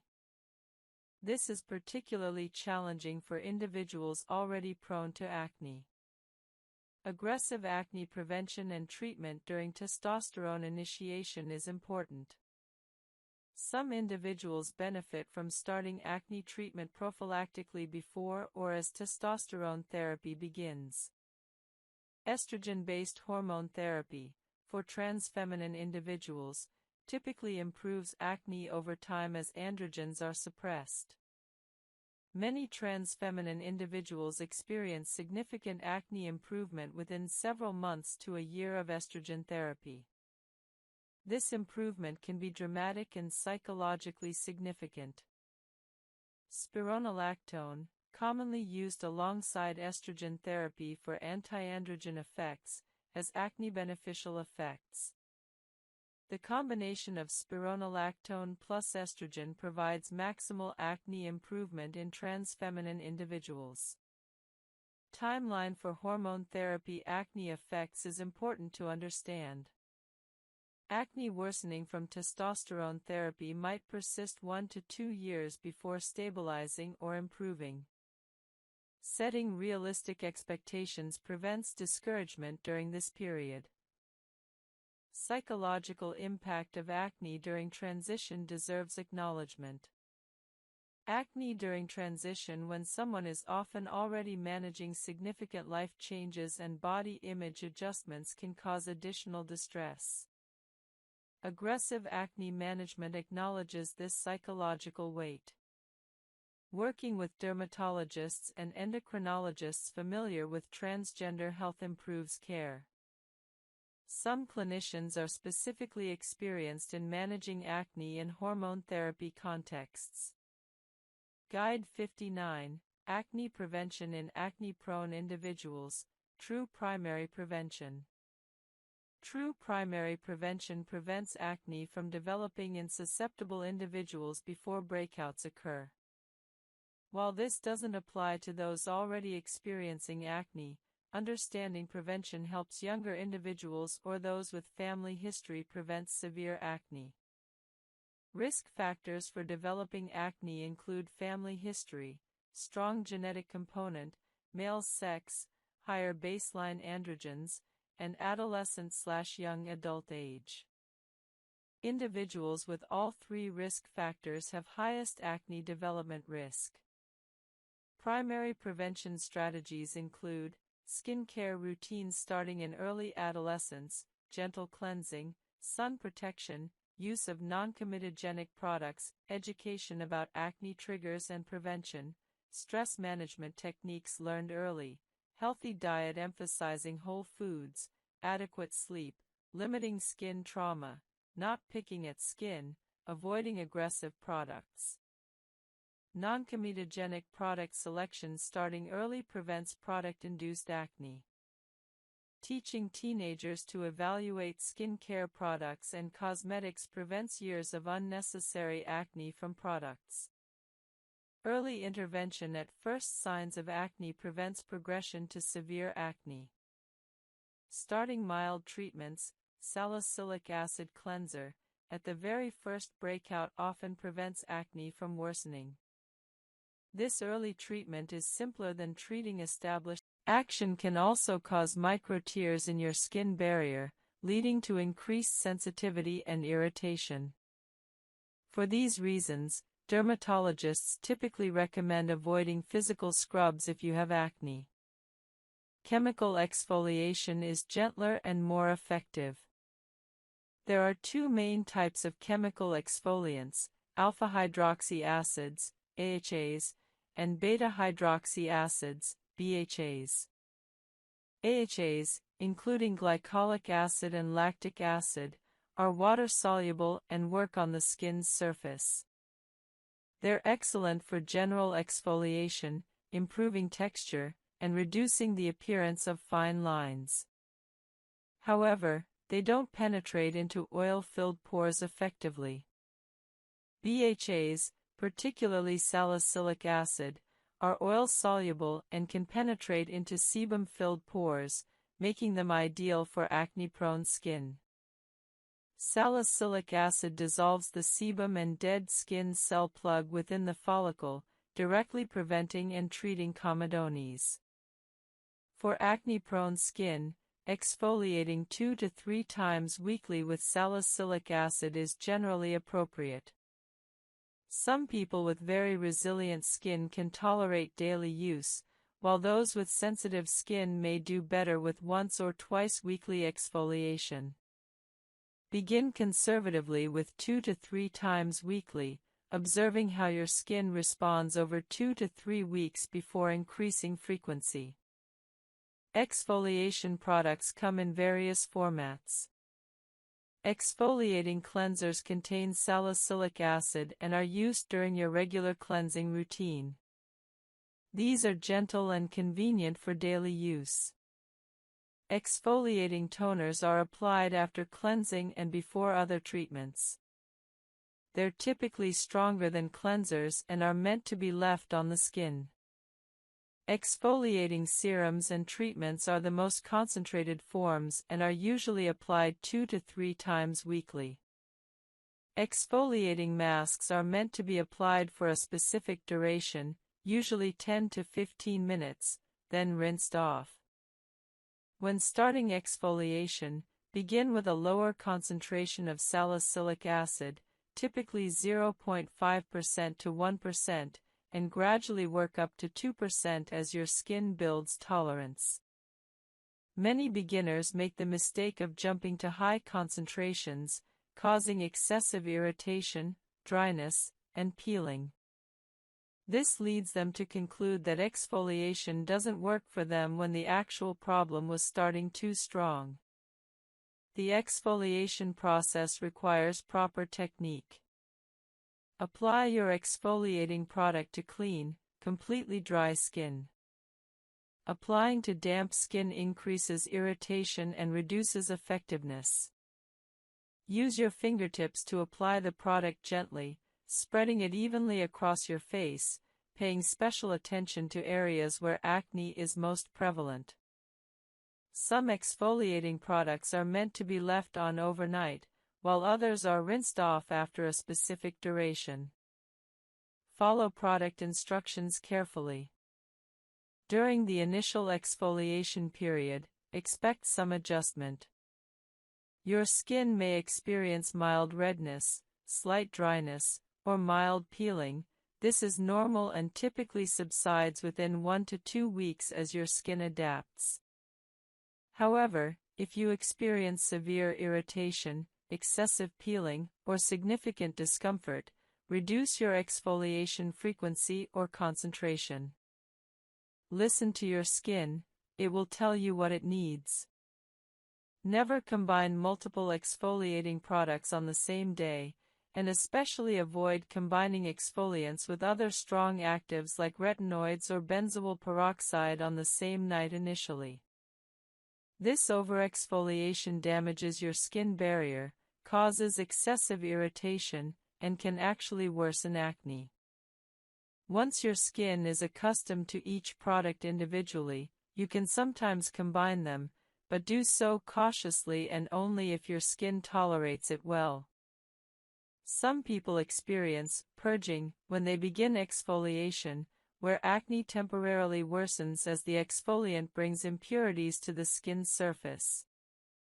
This is generally a positive sign that the product is working, and it usually subsides within 1 to 2 weeks. However, if purging lasts longer than 2 to 3 weeks or becomes unbearable, discontinue the product and consult a dermatologist. After exfoliating, your skin barrier is compromised and needs careful management. Moisturize generously with a product suitable for your skin type. Avoid other potentially irritating ingredients like vitamin C, niacinamide in high concentrations, or peptides on exfoliation days. Stick to basic cleanse, exfoliate, and moisturize. Use sunscreen religiously, as exfoliated skin is more susceptible to UV damage. Seasonal variations affect exfoliation needs. During winter, when skin is naturally drier, you may need to reduce exfoliation frequency. During summer, when skin is oilier and more resilient, you might tolerate more frequent exfoliation. Listen to your skin and adjust accordingly. Results from regular exfoliation appear gradually. After 4 weeks of consistent exfoliation with salicylic acid, you should notice smoother texture, fewer comedones, and generally improved skin clarity. Acne lesions should appear flatter and less inflamed. However, exfoliation is most effective as part of a comprehensive acne treatment plan, not as a standalone solution. Guide 4: Salicylic Acid, the Science, Concentrations, and Complete Application Guide.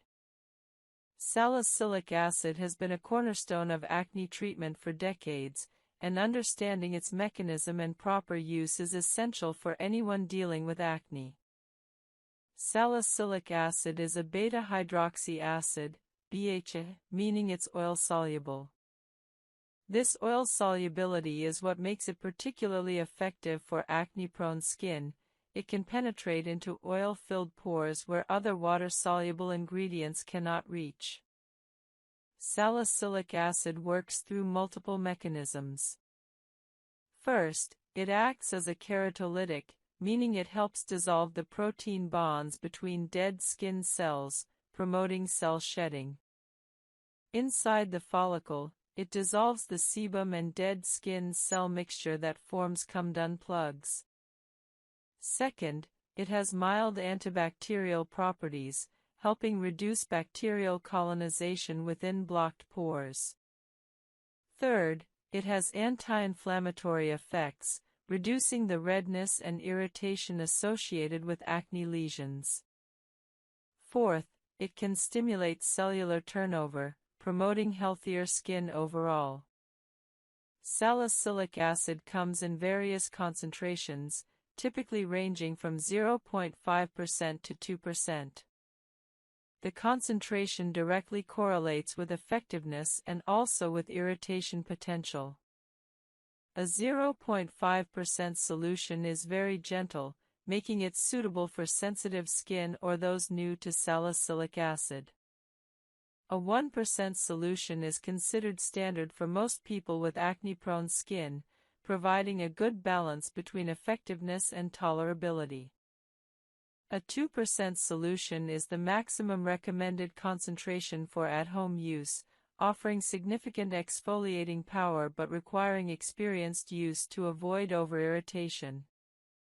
Professional-grade salicylic acid can be applied at concentrations up to 20 to 30% during chemical peels, but these are only performed in clinical settings and are significantly stronger than over-the-counter products.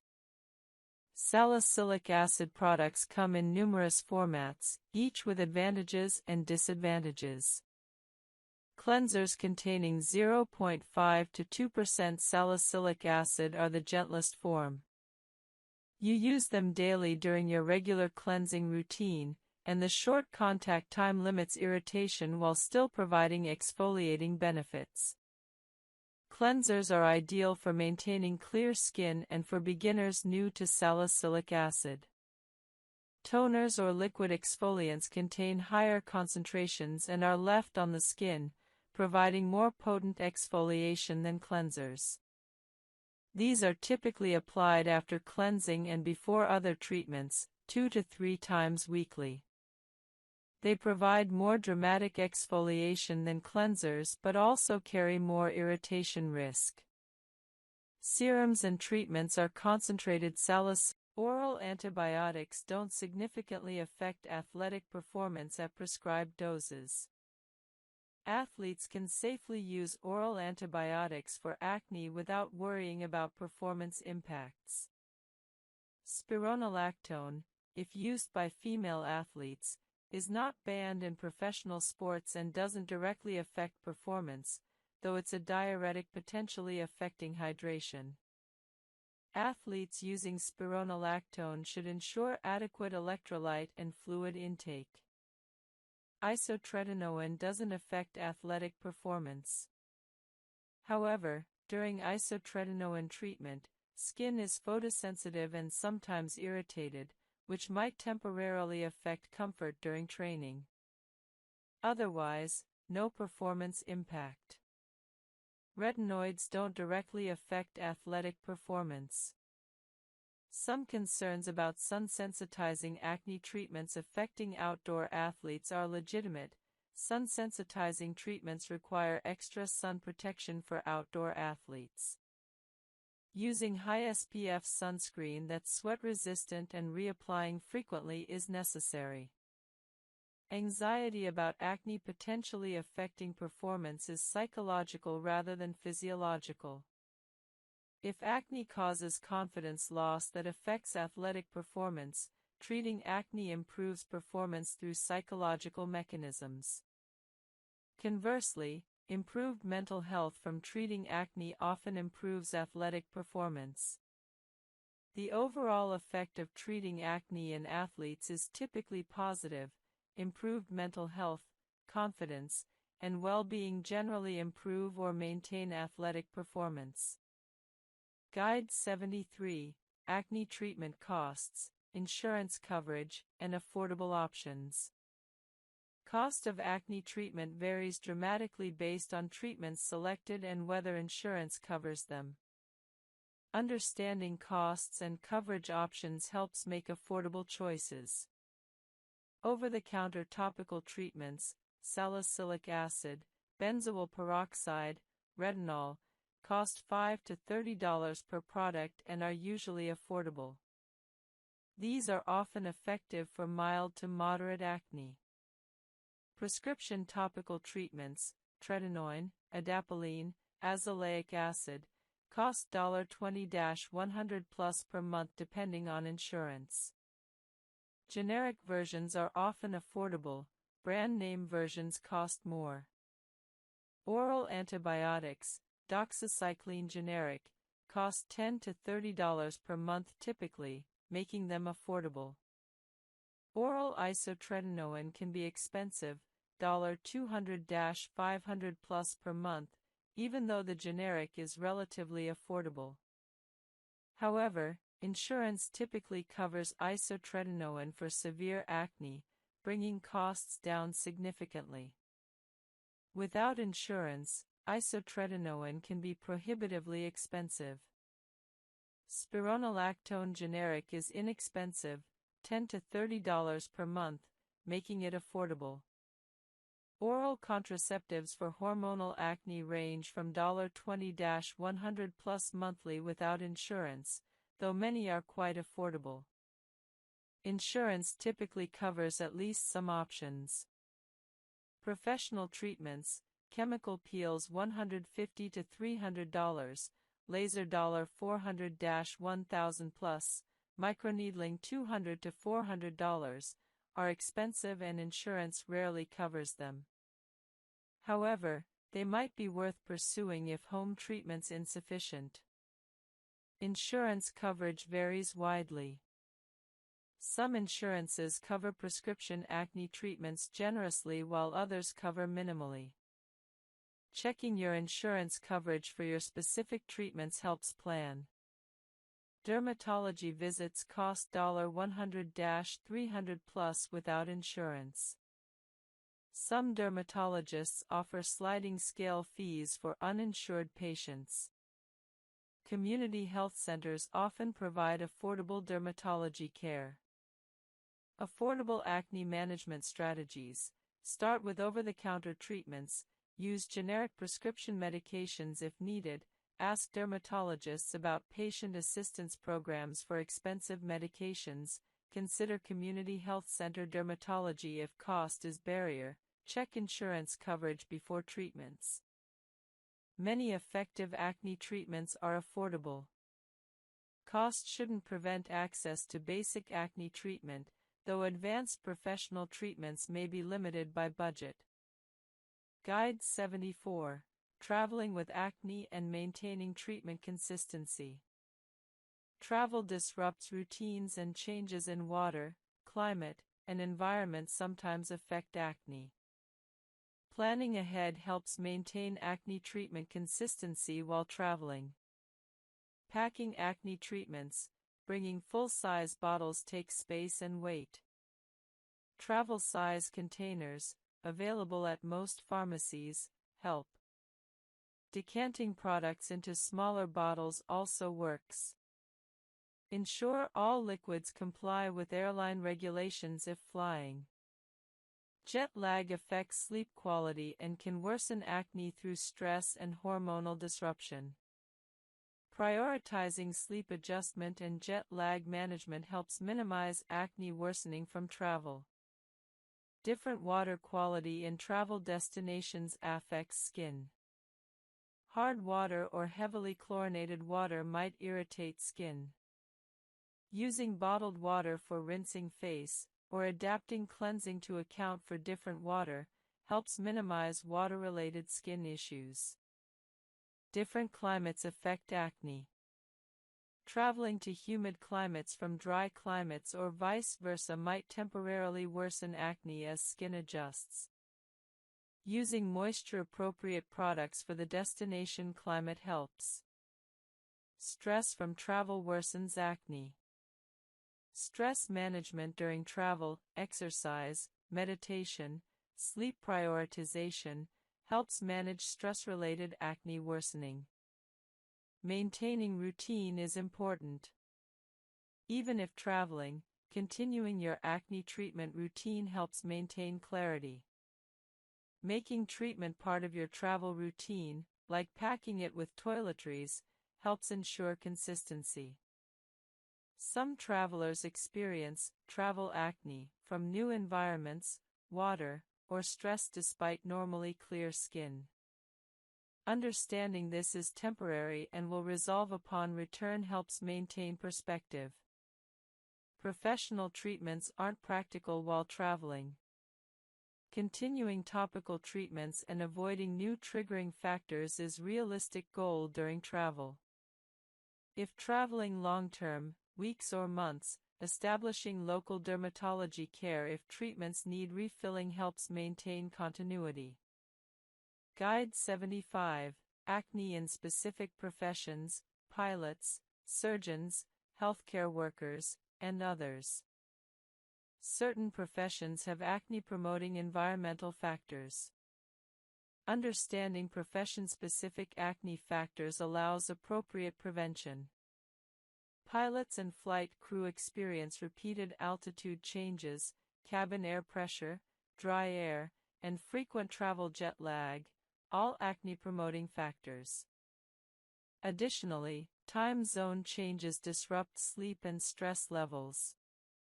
These workers benefit from aggressive acne prevention and hydration strategies. Surgeons and healthcare workers wear masks for prolonged periods, creating occlusion and friction-related acne under masks. The pandemic increased mask-related acne awareness. Prevention includes mask breaks when possible, changing masks frequently, keeping skin under mask clean and dry, and using non-comedogenic products. Chefs and kitchen workers are exposed to heat, steam, and dietary changes, hormonal changes. Identifying changes allows you to troubleshoot. Sometimes a simple adjustment, returning to a previous moisturizer, increasing stress management, or addressing dietary changes, restores clarity. For women, track your menstrual cycle and acne patterns indefinitely. If hormonal patterns are evident, you can prepare in advance during high-risk times with more aggressive treatment or preventative actions. Update your routine periodically based on new information. Skincare science evolves, new evidence-based ingredients and treatments emerge. While your core routine remains consistent, you might incorporate new additions. For example, if you weren't using sunscreen consistently but learn about new photostable sunscreen formulations, adding a good sunscreen enhances your results. However, don't constantly change your routine chasing new trends. Consistency matters far more than having the newest products. Have a plan if major breakout recurs. If despite your best efforts you experience significant acne recurrence, don't panic or feel you've failed. Contact your dermatologist to identify what changed and resume professional treatment if necessary. Sometimes life circumstances, severe stress, hormonal changes, medications, require adjusting your treatment approach. Your dermatologist can help. Celebrate achieving clear skin. Reaching this point likely required significant effort and patience. Recognize the achievement and the work that got you there. This perspective helps maintain motivation for long-term maintenance. Guide 20, Integrating All Components, your complete personalized acne treatment and maintenance blueprint. After understanding individual components of acne treatment, integrating them into a comprehensive, personalized blueprint is essential. No single treatment works for everyone. Your specific acne type, skin characteristics, and lifestyle factors should guide your approach. Step 1. Accurately identify your acne type. Do you have comedonal acne, blackheads and whiteheads?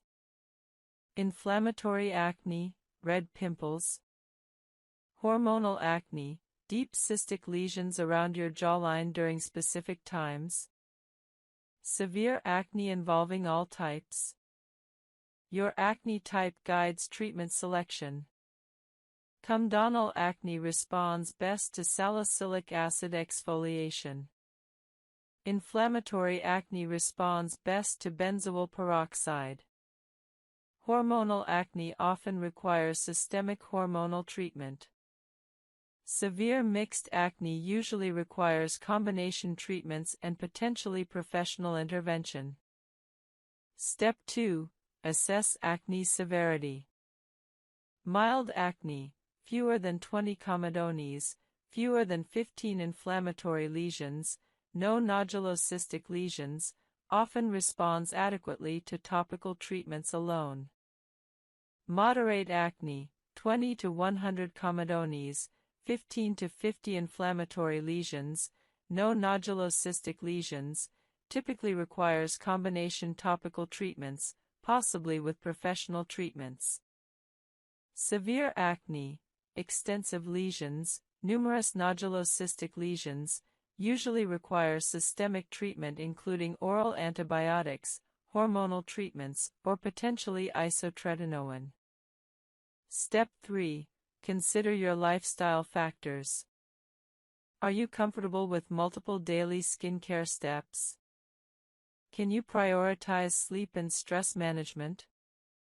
Will you maintain consistency?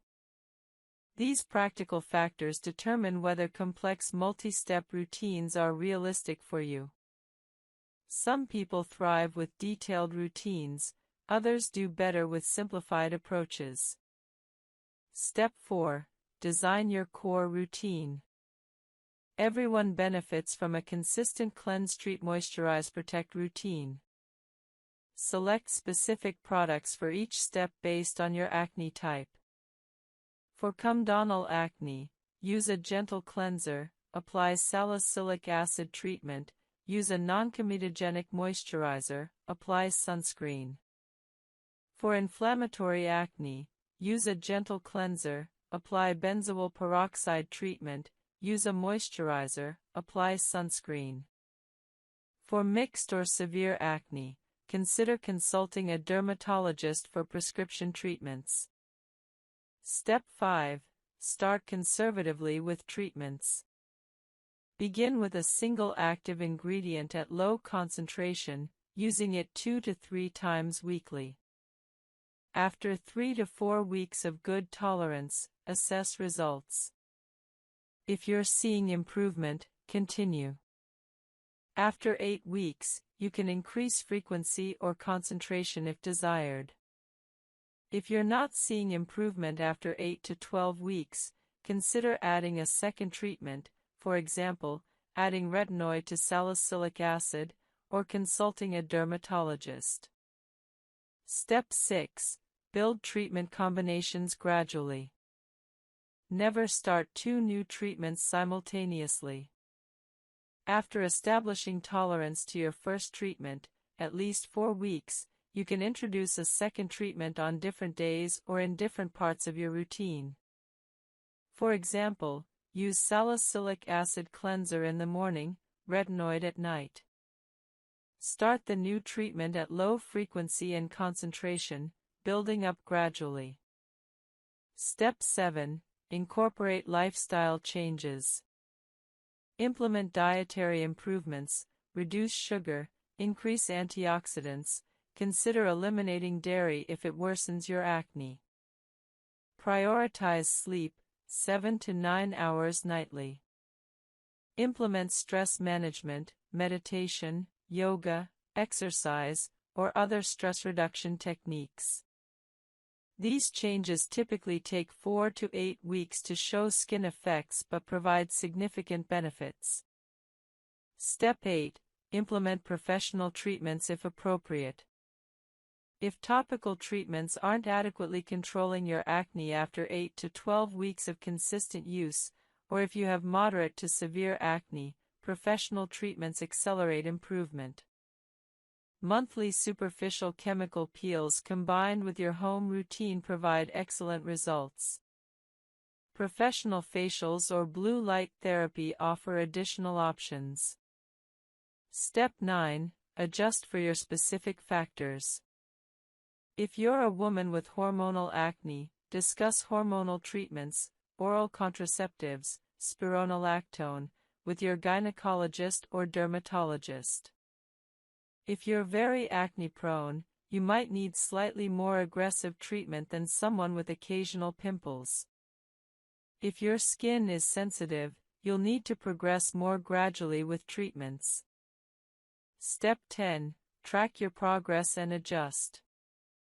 Keep a skincare journal noting products used, frequency, side effects, acne status, stress levels, diet, and sleep. After 8 to 12 weeks, assess results. Have you seen improvement? Are side effects manageable? Are you ready to increase treatment intensity? Are you experiencing purging or adaptation? Adjust accordingly. Step 11. Set realistic timelines. Clear skin typically requires 8 to 12 weeks with topical treatments alone, potentially faster with professional treatments. However, residual hyperpigmentation and scarring may require additional time and treatment. Setting realistic expectations prevents discouragement from expecting overnight results. Step 12. Prepare for long-term maintenance. Once clear, continue your core routine indefinitely at maintenance levels. Don't expect to stop all treatments and maintain clear skin. Your skin's acne tendency hasn't fundamentally changed. Maintenance requires ongoing treatment, though frequency may decrease significantly. A sample complete routine for moderate mixed acne. Morning, gentle cleanser vitamin C serum, antioxidant protection, optional, non-comedogenic moisturizer SPF 30+ sunscreen. Evening, gentle cleanser salicylic acid toner or treatment, 3 to 4 times weekly initially, non-comedogenic moisturizer benzoyl peroxide spot treatment on active lesions or retinoid treatment, start 2 to 3 times weekly. Supplements, omega-3 supplementation, possibly zinc supplementation if deficient. Lifestyle, 7 to 9 hours sleep nightly, 30-minute exercise 5 times weekly, stress management through meditation or yoga, diet emphasizing whole foods and reducing sugar/dairy. Professional, monthly superficial chemical peels if available and affordable. This comprehensive approach addresses acne through multiple angles simultaneously. After 8 to 12 weeks of consistent implementation, you should see significant improvement. After 6 months, most people achieve clear or nearly clear skin. After a year, you've developed habits that maintain clear skin long-term. Remember, acne treatment is individual. What works perfectly for one person may not work for another. Patience, consistency, and willingness to adjust are more important than finding the perfect product. Most acne responds to consistent, appropriate treatment. It's a matter of identifying what works for your specific skin and persisting with it. You now have a complete understanding of acne pathophysiology, treatment options, professional treatments, lifestyle factors, and integration strategies. Armed with this knowledge, you can approach your acne treatment confidently, make informed decisions, and achieve and maintain clear skin. Your journey to clear skin is absolutely possible with proper treatment, professional guidance when needed, and consistent effort over time. Commit to the process, trust in evidence-based treatments, and clear skin will follow. 20 Advanced Skin Care and Acne Treatment Guides, Part 2. Each guide, 10 to 15 minutes reading time.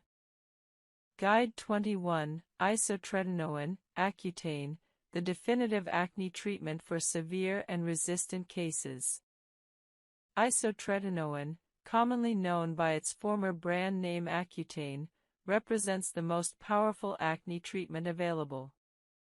It's the only medication that can potentially cure acne permanently.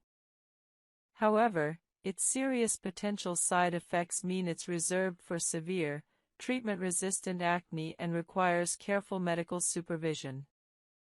Understanding isotretinoin, its mechanism, effectiveness, requirements, and side effects, is essential for anyone considering this treatment. Isotretinoin is a vitamin A derivative, but far more potent than over-the-counter retinol or even prescription tretinoin. It works through multiple powerful mechanisms. First, it dramatically reduces sebaceous gland size and sebum production by up to 90%, essentially eliminating one of the 4 primary factors in acne development. Second, it normalizes follicular keratinization, preventing dead skin cell accumulation that leads to comedones. Third, it has powerful anti-inflammatory effects, reducing the inflammation driving acne. Fourth, it has some antibacterial properties, reducing Cutibacterium acnes populations. The combination of these mechanisms makes isotretinoin extraordinarily effective. Approximately 70 to 90% of patients achieve complete, long-term acne remission after 1 course of isotretinoin. Many patients are cured permanently, their acne never returns. Getting your acne type right prevents wasting time on ineffective treatments. Step 2. Assess your skin type and sensitivities. Is your skin oily, dry, combination, or balanced? Very sensitive or robust? Do you have history of allergic reactions? Do you have rosacea or other reactive conditions? This information determines which products and concentrations your skin tolerates. Sensitive skin requires gentler products, lower active ingredient concentrations, and slower introduction of new treatments. Oily skin tolerates stronger treatments and higher concentrations. Dry skin requires careful moisturizing even while using drying treatments. Step 3. Evaluate contributing factors. What worsens your acne? Stress, hormonal cycles, certain foods, sleep deprivation, specific products, environmental factors. Identifying contributing factors allows you to address root causes alongside medical treatment. If stress worsens acne, stress management becomes part of your treatment. If hormonal cycles worsen acne, tracking cycles and timing treatment adjustments helps. Step 4. Set realistic timelines and goals. Most acne improves over 8 to 12 weeks of consistent treatment. Severe acne might take 4 to 6 months or longer. Scars fade over 6 to 12 months with appropriate treatment. Setting realistic expectations prevents discouragement from expecting overnight results. Your goal might be clear skin or manageable acne with occasional breakouts, depending on your acne severity. Step 5. Design your morning routine. Start with a gentle cleanser appropriate for your skin type, used with lukewarm water. Follow with optional essences or hydrating toners if desired. Apply any morning actives, perhaps vitamin C serum for antioxidant protection. Apply your morning moisturizer. Finish with SPF 30+ sunscreen. This entire routine should take 5 to 10 minutes. Keep it simple so it's sustainable. Step 6. Design your evening routine. Start with makeup removal if applicable, oil-based cleanser or micellar water. Follow with your evening cleanser. Apply any evening hydrating toners or essences. Apply your primary acne treatment, perhaps salicylic acid or benzoyl peroxide, starting at low frequency, typically 2 to 3 times weekly. After allowing this to dry, wait 10 to 20 minutes, apply your moisturizer. If using retinoids, apply them now, after at least 2 to 3 weeks of tolerance building. Optional, apply occlusive oil or balm as final step if your skin is dry. Step 7. Plan your treatment introduction sequence. Never introduce multiple new treatments simultaneously. Introduce your first active treatment, perhaps salicylic acid, use it 2 to 3 times weekly for 3 to 4 weeks, then reassess.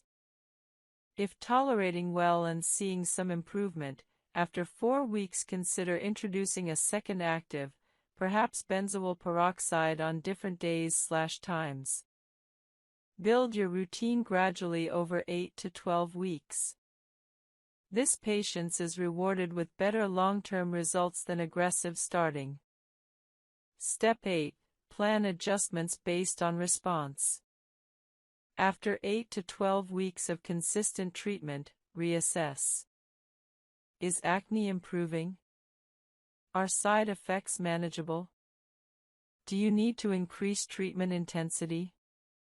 Based on your assessment, you might increase frequency of treatments, increase concentration, add another treatment, or make other adjustments.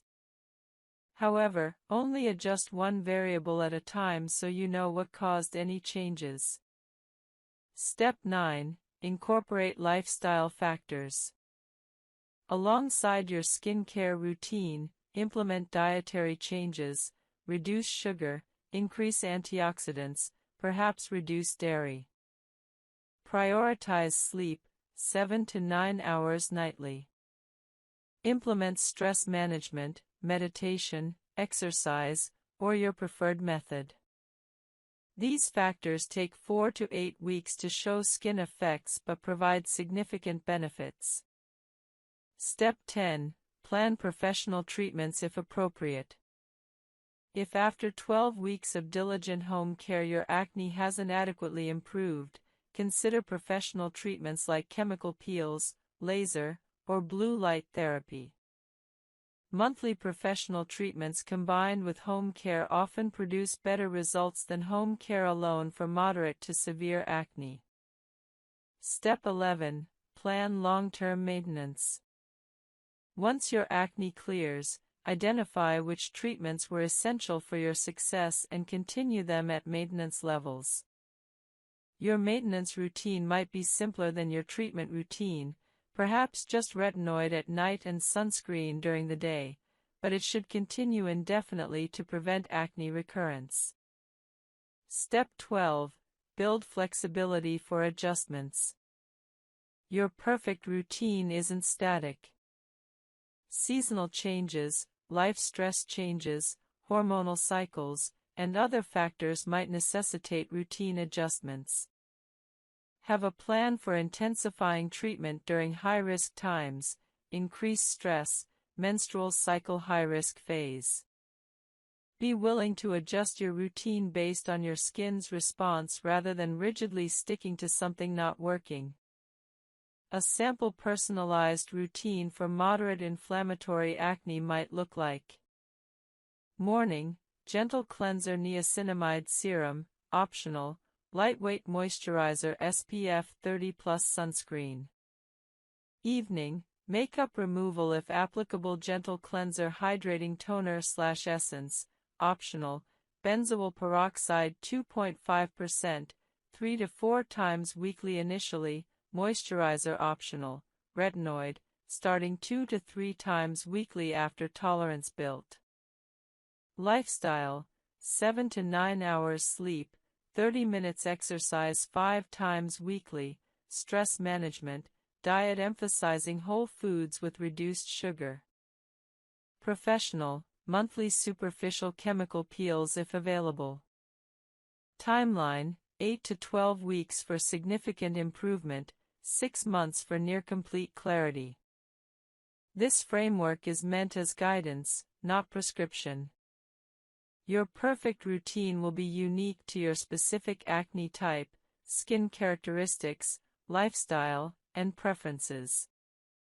The principle is starting conservatively, progressing gradually, incorporating evidence-based treatments, addressing lifestyle factors, and maintaining long-term consistency. This approach works because it respects your individual skin while following scientific principles of acne treatment. Remember, there's no single, best, acne treatment. There's only the best treatment for your individual skin. Finding that treatment requires some experimentation, patience, and willingness to adjust based on results. Most acne responds to consistent, appropriate treatment. Your clear skin is achievable with the right approach for you specifically. The ultimate lesson: acne is treatable. Whether your path involves topical treatments, professional treatments, hormonal interventions, or isotretinoin, solutions exist for your specific acne. Finding the right approach for your individual situation, maintaining patience and consistency, and persisting through initial difficulties leads to clear, healthy skin. Your acne journey is unique, but clear skin is absolutely achievable. #20 Expert Level Skin Care and Acne Treatment Guides, Part 3. Each guide, 10 to 15 minutes reading time. Guide 31, Acne Scar Treatments, Comprehensive Guide to All Scar Types and Advanced Therapy Options. Acne scars represent permanent reminders of severe acne, but modern dermatology offers numerous treatment options that can significantly improve scarring. Understanding different scar types, appropriate treatments, realistic outcomes, and combination approaches enables you to effectively address post-acne scarring. Acne scars exist in 3 primary morphologies, each requiring different treatment approaches. Ice pick scars are deep, narrow indentations resembling puncture wounds from an ice pick. These scars have sharp edges and typically measure 1 to 4 mm in diameter but penetrate deeply into the dermis. Ice pick scars are difficult to treat because their narrow base makes many standard treatments ineffective. Boxcar scars are wider depressions with relatively flat bottoms and sharp, vertical edges. These scars typically measure 4 to 6 mm or larger in diameter. Boxcar scars appear similar to chickenpox scars. Rolling scars are shallow depressions with sloping, rounded edges creating a wave-like appearance across the skin. Rolling scars often appear worse when skin is stretched due to their tethered nature. Understanding scar depth and type guides treatment selection. Shallow scars are often more responsive to surface treatments, while deep scars require deeper penetrating treatments. Mixed scar types within the same individual require combination approaches. Prevention remains the gold standard scar treatment. Avoiding picking, squeezing, or extracting acne prevents scarring. Treating acne aggressively to minimize deep inflammation prevents scarring. Silicone oil, talc, isopropyl myristate, emollient, and certain botanical extracts that are irritating to acne-prone skin. Coconut oil, for example, is comedogenic for many acne-prone individuals despite being natural. Testing for acne cosmetica involves systematic elimination. If you suspect a product is causing acne, Stop using it for 2 to 3 weeks and assess whether your acne improves. If it does, the product was likely responsible. Then reintroduce the product to confirm, though this re-triggers acne and can be frustrating. This elimination challenge approach definitively identifies culprit products. Non-comedogenic labeling helps identify acne-safe products, though labeling is not FDA regulated and varying definitions exist across brands. Non-comedogenic products are still not guaranteed safe for all individuals, but they're formulated to minimize pore clogging risk. Guide 61: Understanding Acne in Specific Sports and Athletic Activities. Different sports expose athletes to different acne triggers. Understanding sport-specific acne patterns allows targeted prevention and management for athletes. Swimming exposes skin to chlorine and often tight, non-breathable swimwear. Chlorine is drying and irritating, worsening acne. Frequent swimmers often experience acne on face, chest, and shoulders. Prevention includes rinsing thoroughly after swimming, removing chlorine quickly through gentle cleansing, using moisturizer afterward to combat dryness, and wearing clean, breathable clothing after swimming. Contact sports, football, wrestling, rugby, involve friction, pressure from equipment, and contact with other players' skin and bodily fluids. Helmet friction often causes severe acne along helmet edges. Prevention includes ensuring equipment is clean, using protective barriers, adhesive tape, where possible, showering immediately after contact, and maintaining aggressive acne treatment during the season. Running and jogging cause profuse sweating and friction from clothing. Prevention includes wearing moisture-wicking, breathable clothing, showering immediately after exercise, cleansing sweat off before acne develops, and using lightweight, non-comedogenic sunscreen resistant to sweat. Cycling involves friction from tight cycling clothing and helmet wear. Prevention strategies similar to other sports apply. Weightlifting and resistance training involve pressure from equipment, sweat, and friction. Focusing on cleanliness of equipment, showering immediately after workouts, and changing into clean clothes prevents sweat-related acne. Yoga and other activities with face-on-mat contact, yoga, Pilates, certain exercises, can cause acne if mats aren't clean. Using personal mats, washing them regularly, and avoiding touching your face during exercise helps. General athletic acne prevention across all sports includes showering within 1 to 2 hours after exercise, not wearing sweat-soaked clothing longer than necessary, cleansing face, neck, and areas covered by equipment, using clean towels, maintaining aggressive acne treatment during athletic seasons when acne tends to worsen. Working with dermatologists familiar with athletic acne helps develop sport-specific prevention and treatment plans. Some athletes benefit from temporary treatment intensification during seasons when their sport-specific acne triggers are highest. Guide 62: Acne Treatment During Immunosuppression and Immune Compromise. Immunosuppressed individuals, those with HIV, on immunosuppressive medications, with certain diseases, experience altered acne patterns and treatment responses. Managing acne in immunocompromised individuals requires special considerations.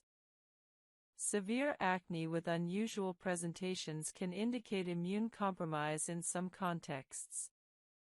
If acne is unusually severe, doesn't respond to standard treatments, or has atypical features, immune status should be assessed. Immunosuppression can paradoxically worsen or improve acne depending on the specific immune alteration. HIV infection, particularly with low CD4 counts, is associated with worse acne and unusual presentations. Improving immune function through antiretroviral therapy often improves acne. Immunosuppressive medications, for transplant, autoimmune disease, or other conditions, sometimes worsen acne through various mechanisms. Managing acne in immunosuppressed individuals requires careful coordination with prescribers to avoid interactions and ensure appropriate acne treatment. Live bacterial vaccines are contraindicated in immunosuppressed individuals. This limits probiotic supplement options in severely immunocompromised people to non-viable probiotics, postbiotics, fermented foods. Isotretinoin should be used cautiously or potentially avoided in severely immunocompromised individuals due to risks of severe side effects and reduced healing capacity. However, isotretinoin